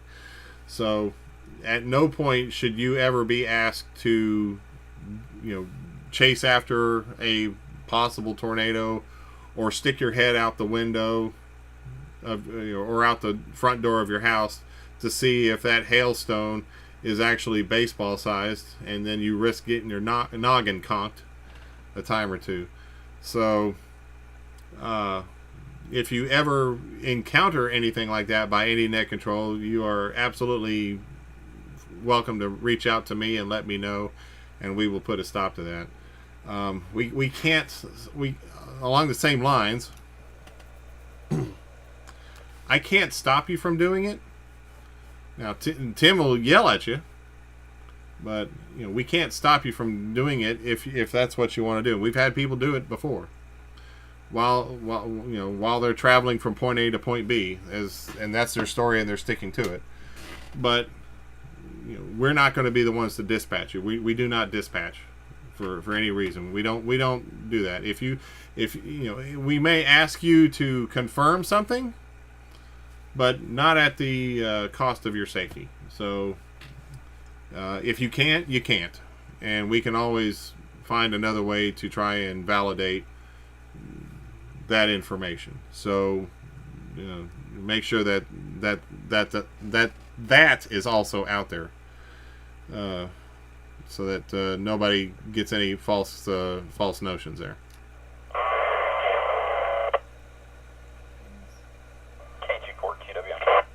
I think we had a double there. Who was the station before QWI? AA4WX. 4DIJ.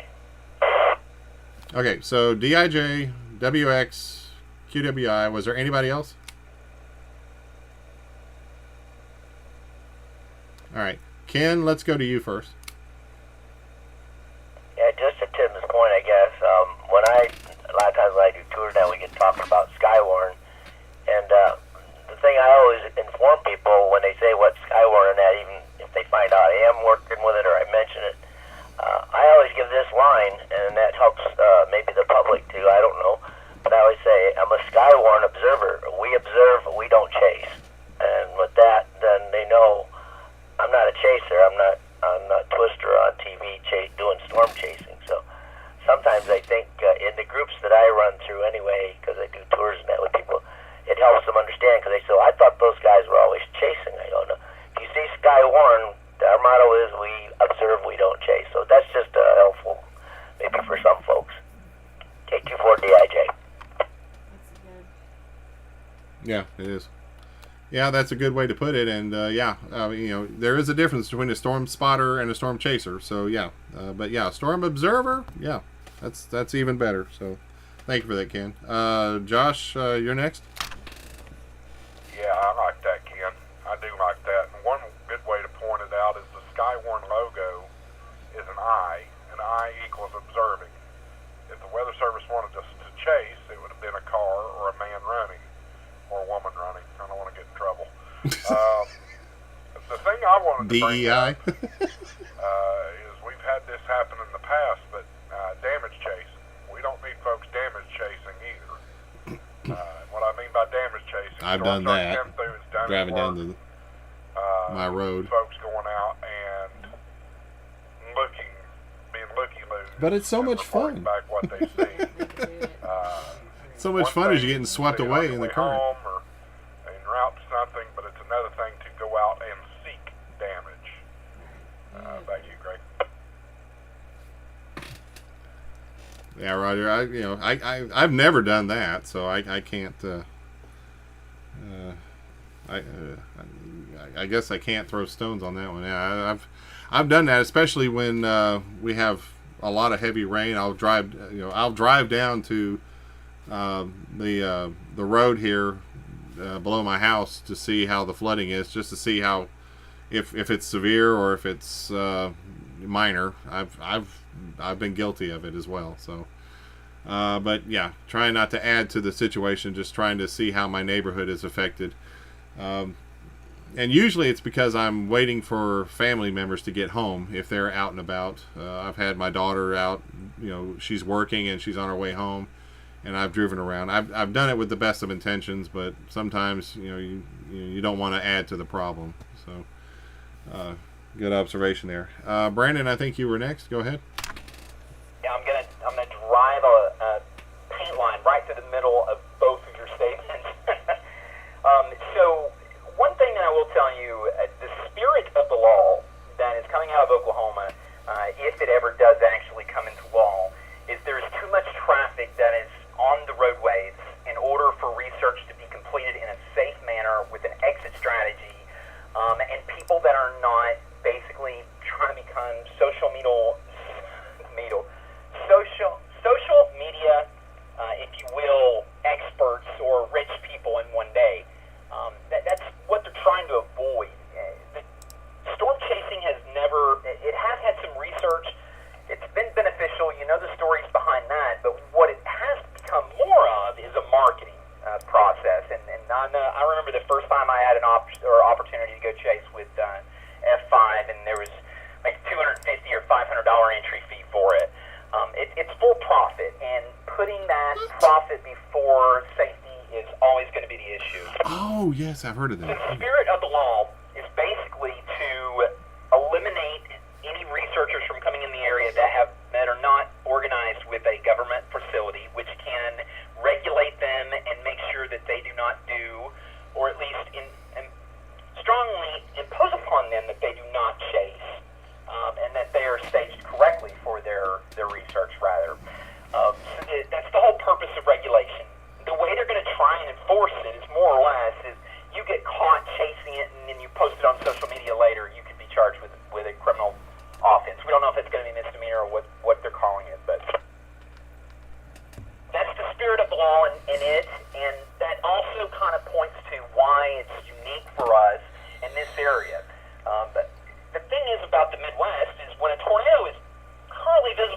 chaser, the warning's already out there.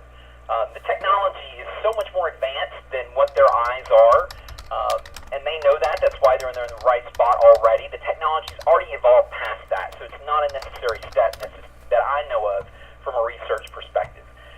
However, in this area, we have a lot of mountain chop, if you will, because where the mountains block our radar, we can't see what's happening on the surface if you're down into a holler, if you will. So that's the complication that we run into sometimes with radar, is where we need your eyes, we need your observations. It helps fill in those gaps that the radar cannot penetrate through, and that's the mountains themselves. It does make forecasting a lot trickier. As you guys know, it kind of the mountains change everything.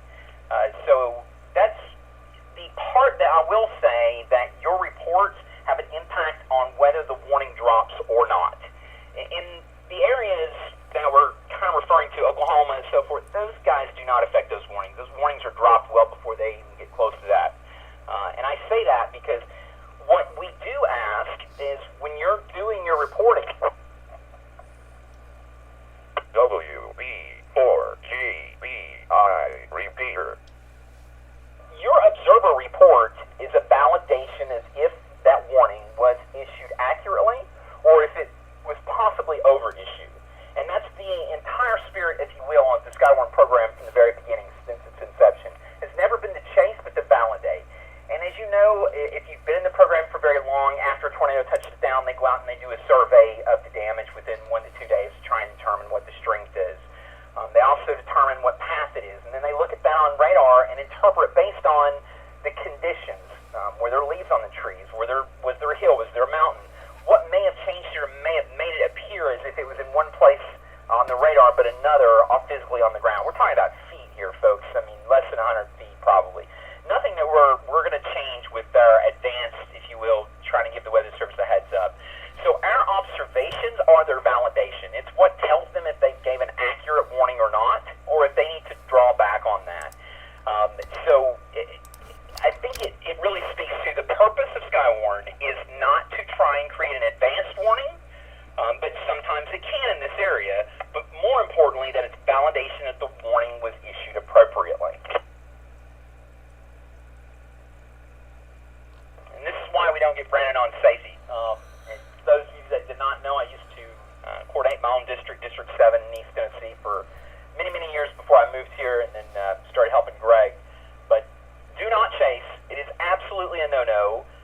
I can tell you, you should also not walk into a courthouse and tell the judge that you're shutting the court down for a SKYWARN tornado drill. You will get arrested, and you will go to jail for it. One of my county coordinators did, unfortunately. He passes in silent key now, so I can tell that story.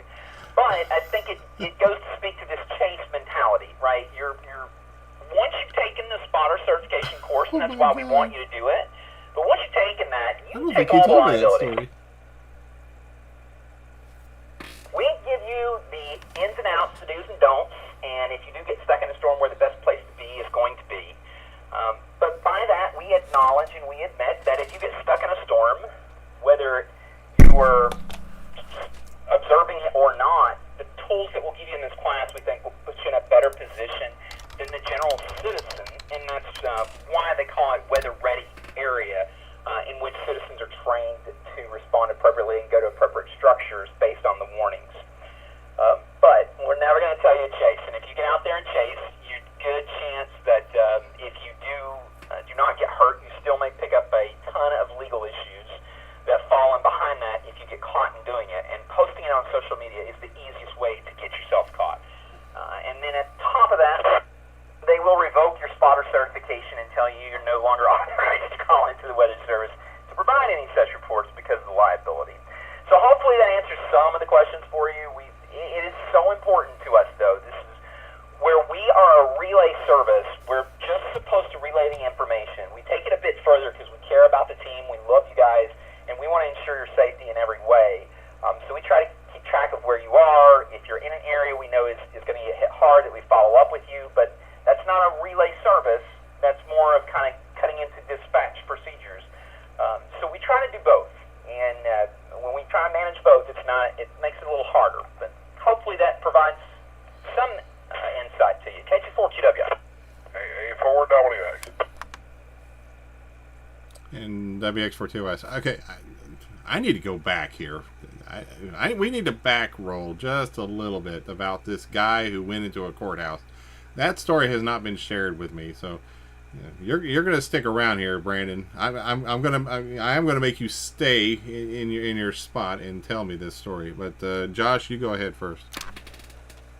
I think, just to piggyback off of Brandon a little bit there, the easy rule of thumb to this whole moral of the story is we as SKYWARN spotters, and not even, Brandon, Jordan, myself, Greg, anything like that, as SKYWARN spotters, we have zero authority whatsoever. Always keep that in mind. Zero authority compared to police, fire, EMS, EMA, anything like that. So just always keep it in mind. Back to you, Greg.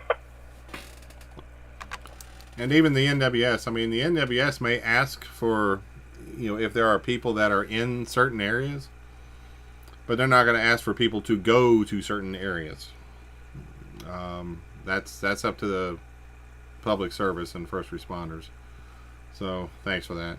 Any other comments on that? WX42S.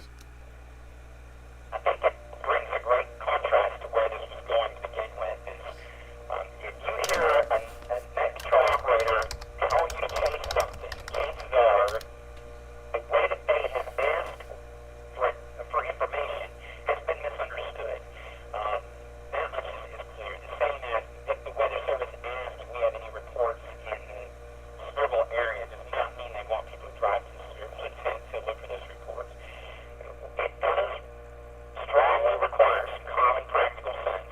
And as Josh says, we have I think he's off frequency.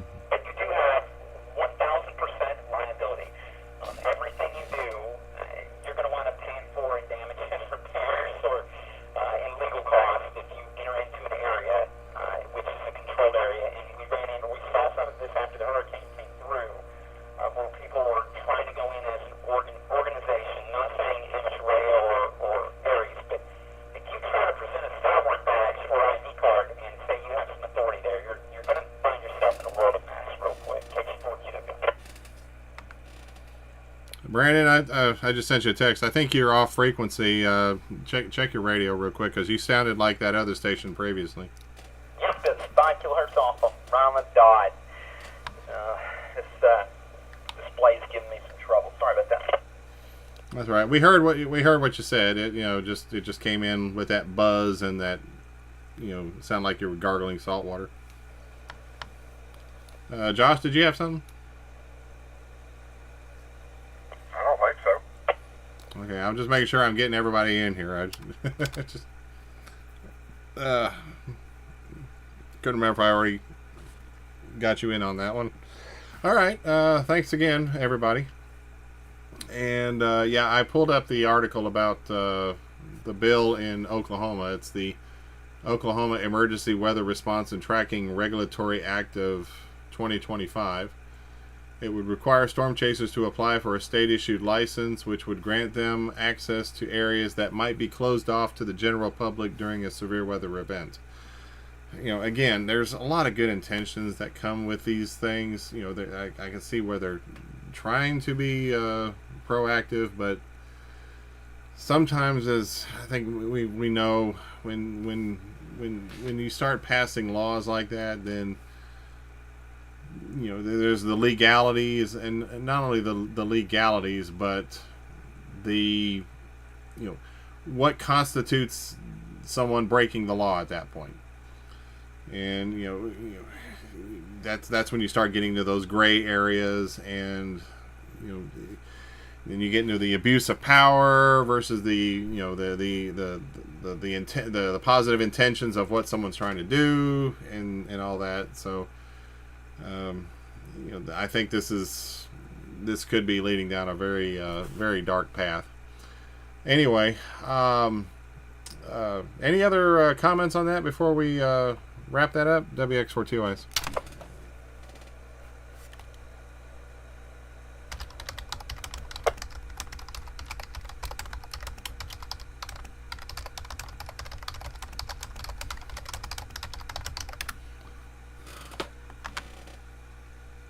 All right.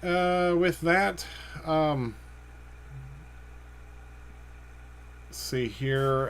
Any late check-ins? Late check-ins, and we'll do one last call before we wrap things up. WX4TYS.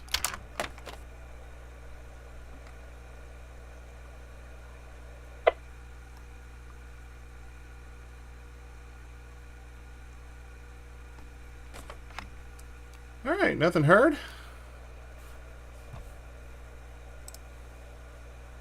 I want to thank everybody. We had 26 check-ins, I think. Yep, tonight. So we provided a lot of information, and you can find us on the web at etskywarn.com or .net or .org.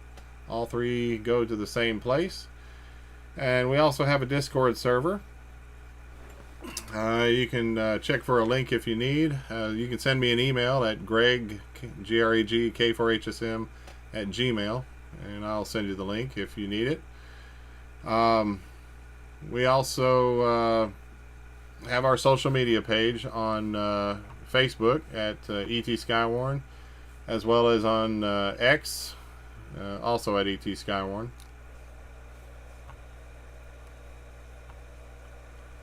And this completes the training segment for this evening. Just another also to add to this.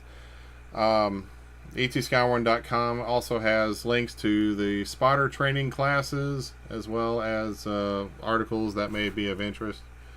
And we try to keep that up to date. One other thing. WB4GBI Repeater. In case some of you utilize the system known as MTIRS, the Middle Tennessee Emergency Amateur Repeater System, they have sent out an updated list. Normally, if you go to their website at mtirs.org, they just have a single page that shows all the repeaters, and that's all they do. But they've since sent out an updated list of repeaters, as well as some updated information.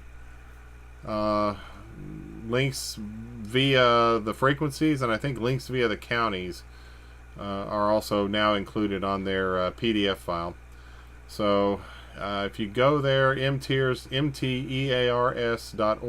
you can get the updated list, and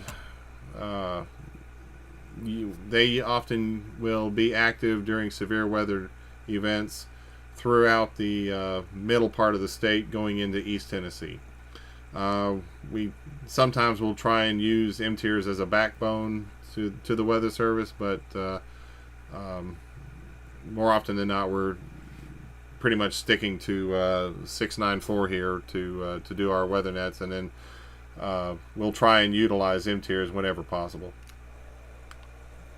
Relay AA4WX. Yeah, go ahead. November 2 Alpha Lima.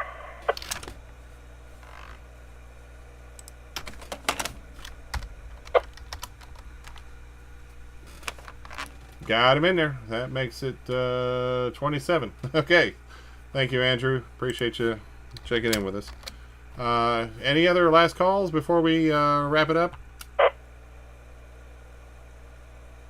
Whiskey, Quebec 4, Echo Alpha Sierra, checking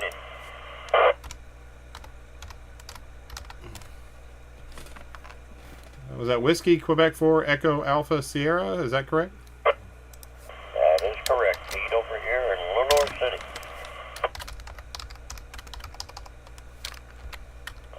Kilo, Quebec 4, India Victor, West Knoxville.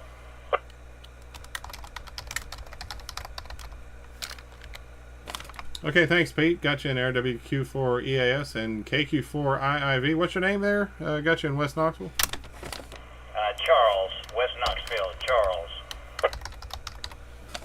Yeah, I knew that. You've checked in before, so thanks. Appreciate you. Got you in there. Any others? Was that AS4RU?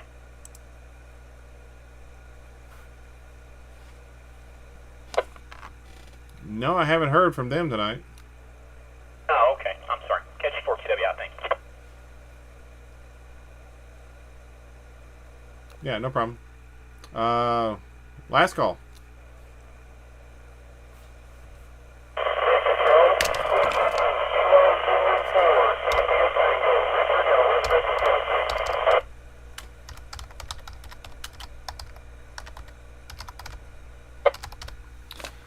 Okay, Richard in Elizabethton. Little noisy, but we got you. I think there's a band opening. Checking our propagation map. Yeah, there might be a band opening. Let me get your call again. It was a Kilo Uniform 4 India Tango. Is that correct?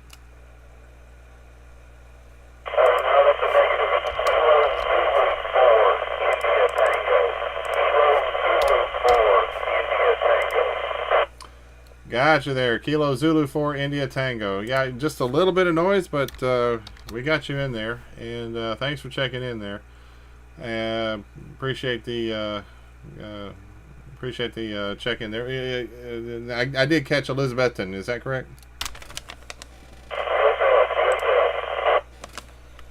All right, sounds great. Thank you, and I appreciate you being in there tonight. Any others? I don't think we've ever had a training that go this long. So, all right. With that, we will wrap things up. We provide a lot of information, and again, we'll say it once more. You can find some of this at etskyward.com, as well as our Discord. We'll complete the training segment for this evening. As a reminder, this net is held monthly on the first Sunday of the month at 8 o'clock local time using this repeater, unless for some godforsaken reason it doesn't work, but that hardly ever happens. So our next monthly net will be Sunday, March the 2nd at 8 o'clock p.m. local time. And with that, this is WX4TYS closing down East Tennessee SKYWARN Training Net at 10:02 p.m. local time. Our thanks to Tim Berry, WB4GBI, for the use of the repeater. And be sure, again, check us out on the web and social media for the latest information on further events and SKYWARN spotter training classes. We are now returning the repeater to its normal use, and this is K4HSM. Thank you, everyone. And Brandon, that story about the guy going into the courthouse, you have got to tell me this. I knew you was not going to let me slide with that one. Thanks, everybody. It's always a pleasure whenever I get to get on here. And we get I'm going to keep the live stream going to hear this story. We talked about trying to maybe structure these out where we have set topics, and I think I'm going to push on that again, Greg, because as we get good discussion, we pick up really good things to cover. Should it not come up next year, so maybe put together some notes and we'll keep it in the journal somewhere, and then put it together at some point. Gotta agree, that was a barn burner of a net, y'all. Great job. Yeah, I definitely appreciate all the input and feedback. It was that was a good part of it, so thanks again. So no, I'm not going to let you get away with it, Brandon. What happened? I'm trying to remember his name. So he worked for, this is a little more complicated than just SKYWARN, but he worked for the EMA also in a volunteer capacity, and I was trying to hang something back on my wall. That'll just have to wait. That's probably coming across the microphone. But FYI. I think it's volunteer capacity. I don't think he was paid. Phil saw But his for whatever shadow. reason, he decides to walk into the Carter County Courthouse and advise the judge that we're going to do a tornado drill today, as per SKYWARN. The judge says, I'm sorry. Excuse me? He said, yep, we're doing a tornado drill today for SKYWARN. Hands him his license. The judge politely finds him in contempt of court and sends his tail in right on back to the slammer.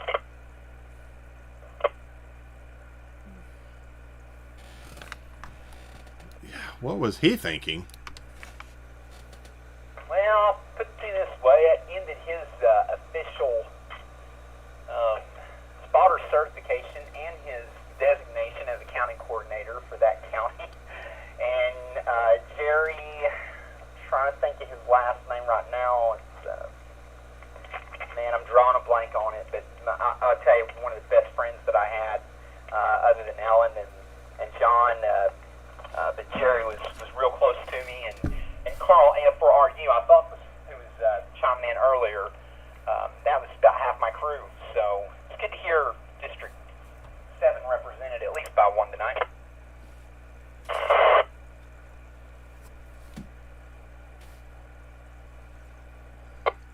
All Roger. Oh boy, I mean, I've heard of stories like that. There was one that the ARRL emergency coordinator for the entirety of the ARRL for all of Aries. He was doing a Zoom meeting to a rack club presentation. Gosh, it's about a year ago. And he told a similar story where this guy goes into, and it was back at his home state of, I think it was Missouri or Arkansas. It was somewhere out there west of Tennessee. And he said, basically, that this guy walks into a police station and says, my name is blah, blah, blah. I am the district coordinator for such and such county. And his words were, and I quote, I'm over you. And he says, I'm over you. What do you need from me? And basically what they needed was for him to get out. And they, not so politely from what he was telling us, not so politely escorted the gentleman out of the building, never to return. Yes, I'll give the defense for him here. It's not like he used to. It's only fair that he has his defense. This is back when It was a wedding miracle. communities was becoming popular, and there were certain things that you did have to do in order to show that your community was certified as weather ready, and it did affect, insurance. I can't remember if it affected like just the county overall, or if it actually affected private citizen insurance.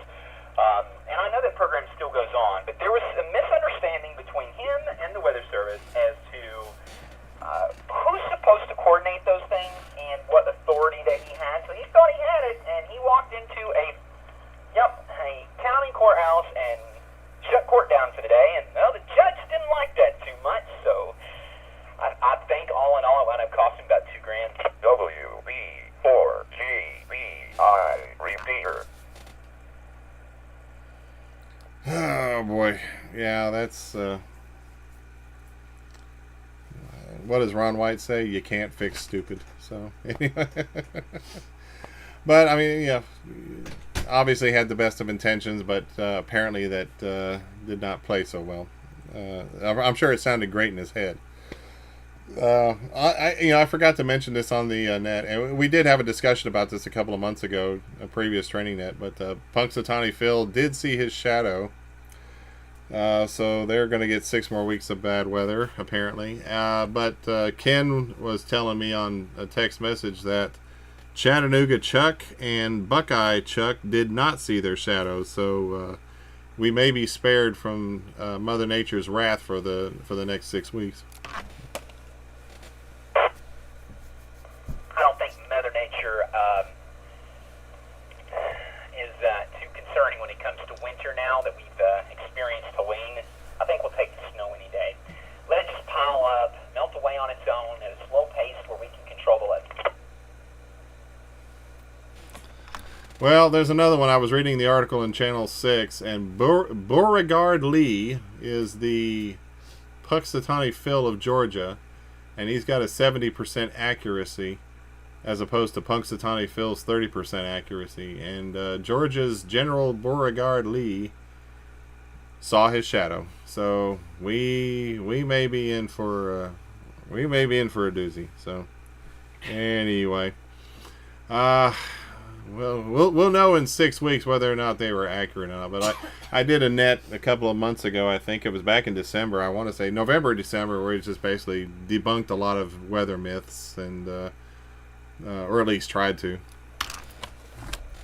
I was about to ask if those types of accuracy ratings are what you are required to be a FAA tower air traffic controller. That's what I was looking for.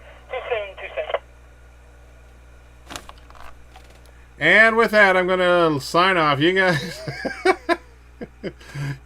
have a good night. I'm going to jump off here. I've got to go to the little technician's room. 2 hours without a break can wear down on a body. So anyway, appreciate you guys as always, and we'll talk to you soon.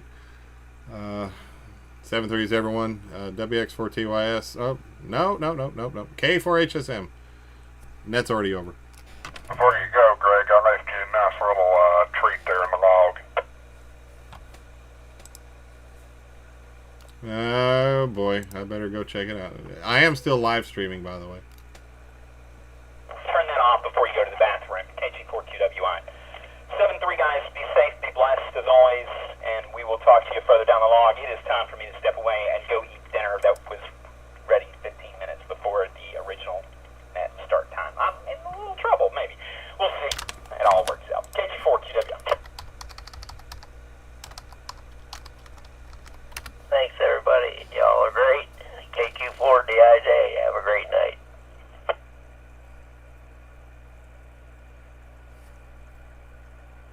Stop it, Josh. K for Richardson. And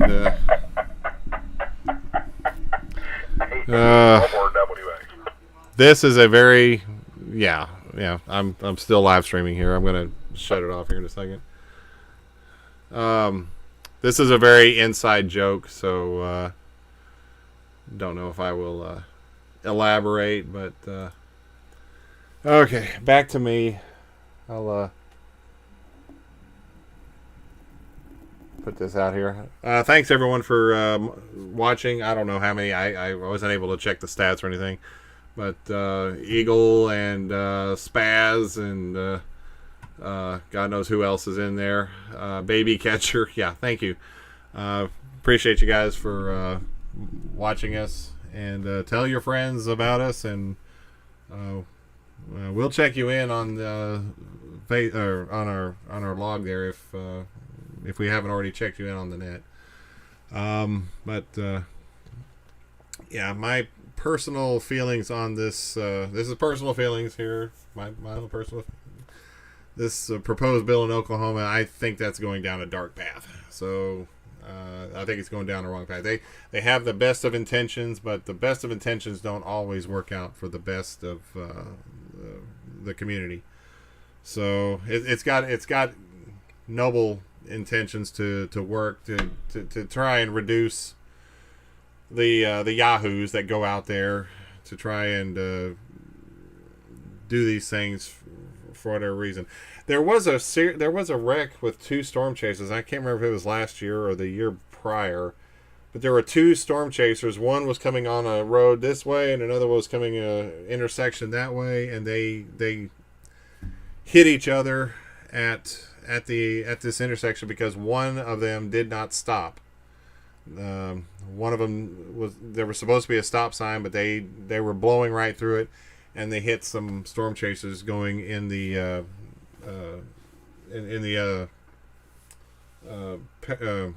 perpendicular direction. And I can't remember if I think one of them was working in conjunction with a university, but the other was doing some sort of live stream type situation, and they were live streaming when it happened.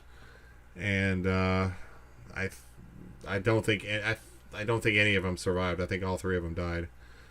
It's it's situations like that where these kinds of laws and bills get reactionary, and you just don't want that kind of regulation coming in response to it. I mean, you obviously want to do something to try and minimize it, but you don't want to do something to where it starts where many laws, I'm trying to think of the right way to put it, where many laws, there's gaps in information, there's gaps in the data, and people try to fill in the gaps with what they perceive is legal and not legal, and then they have to do amendments to laws, which creates further chaos in the system. And Ken, you're talking about Tim Samaras, I think. They didn't collide with another vehicle. They collided with a tornado. The tornado was they were running alongside the tornado, and the tornado changed the path and came right in front of them. And Tim Samaras was one of the most experienced and knowledgeable, and I would say one of the more safe of the tornado chasers. He was on that show, I think it was Tornado Chasers. I can't remember that's the actual name. But you had Reed Timmer, you had the guy that was filming for a IMAX movie, and then you had Tim Samaras. And of those three, Tim was absolutely the most cautious of the three teams that they focused on. But yeah, he ran into a tornado, not into another storm chaser. I can't remember the three that were in this one, but it's unfortunate. But like I said, I can see their intentions to try and make this a much safer thing for standard traffic. But then again, and that's another thing I wanted to talk about, but just not enough time. Tune in next time.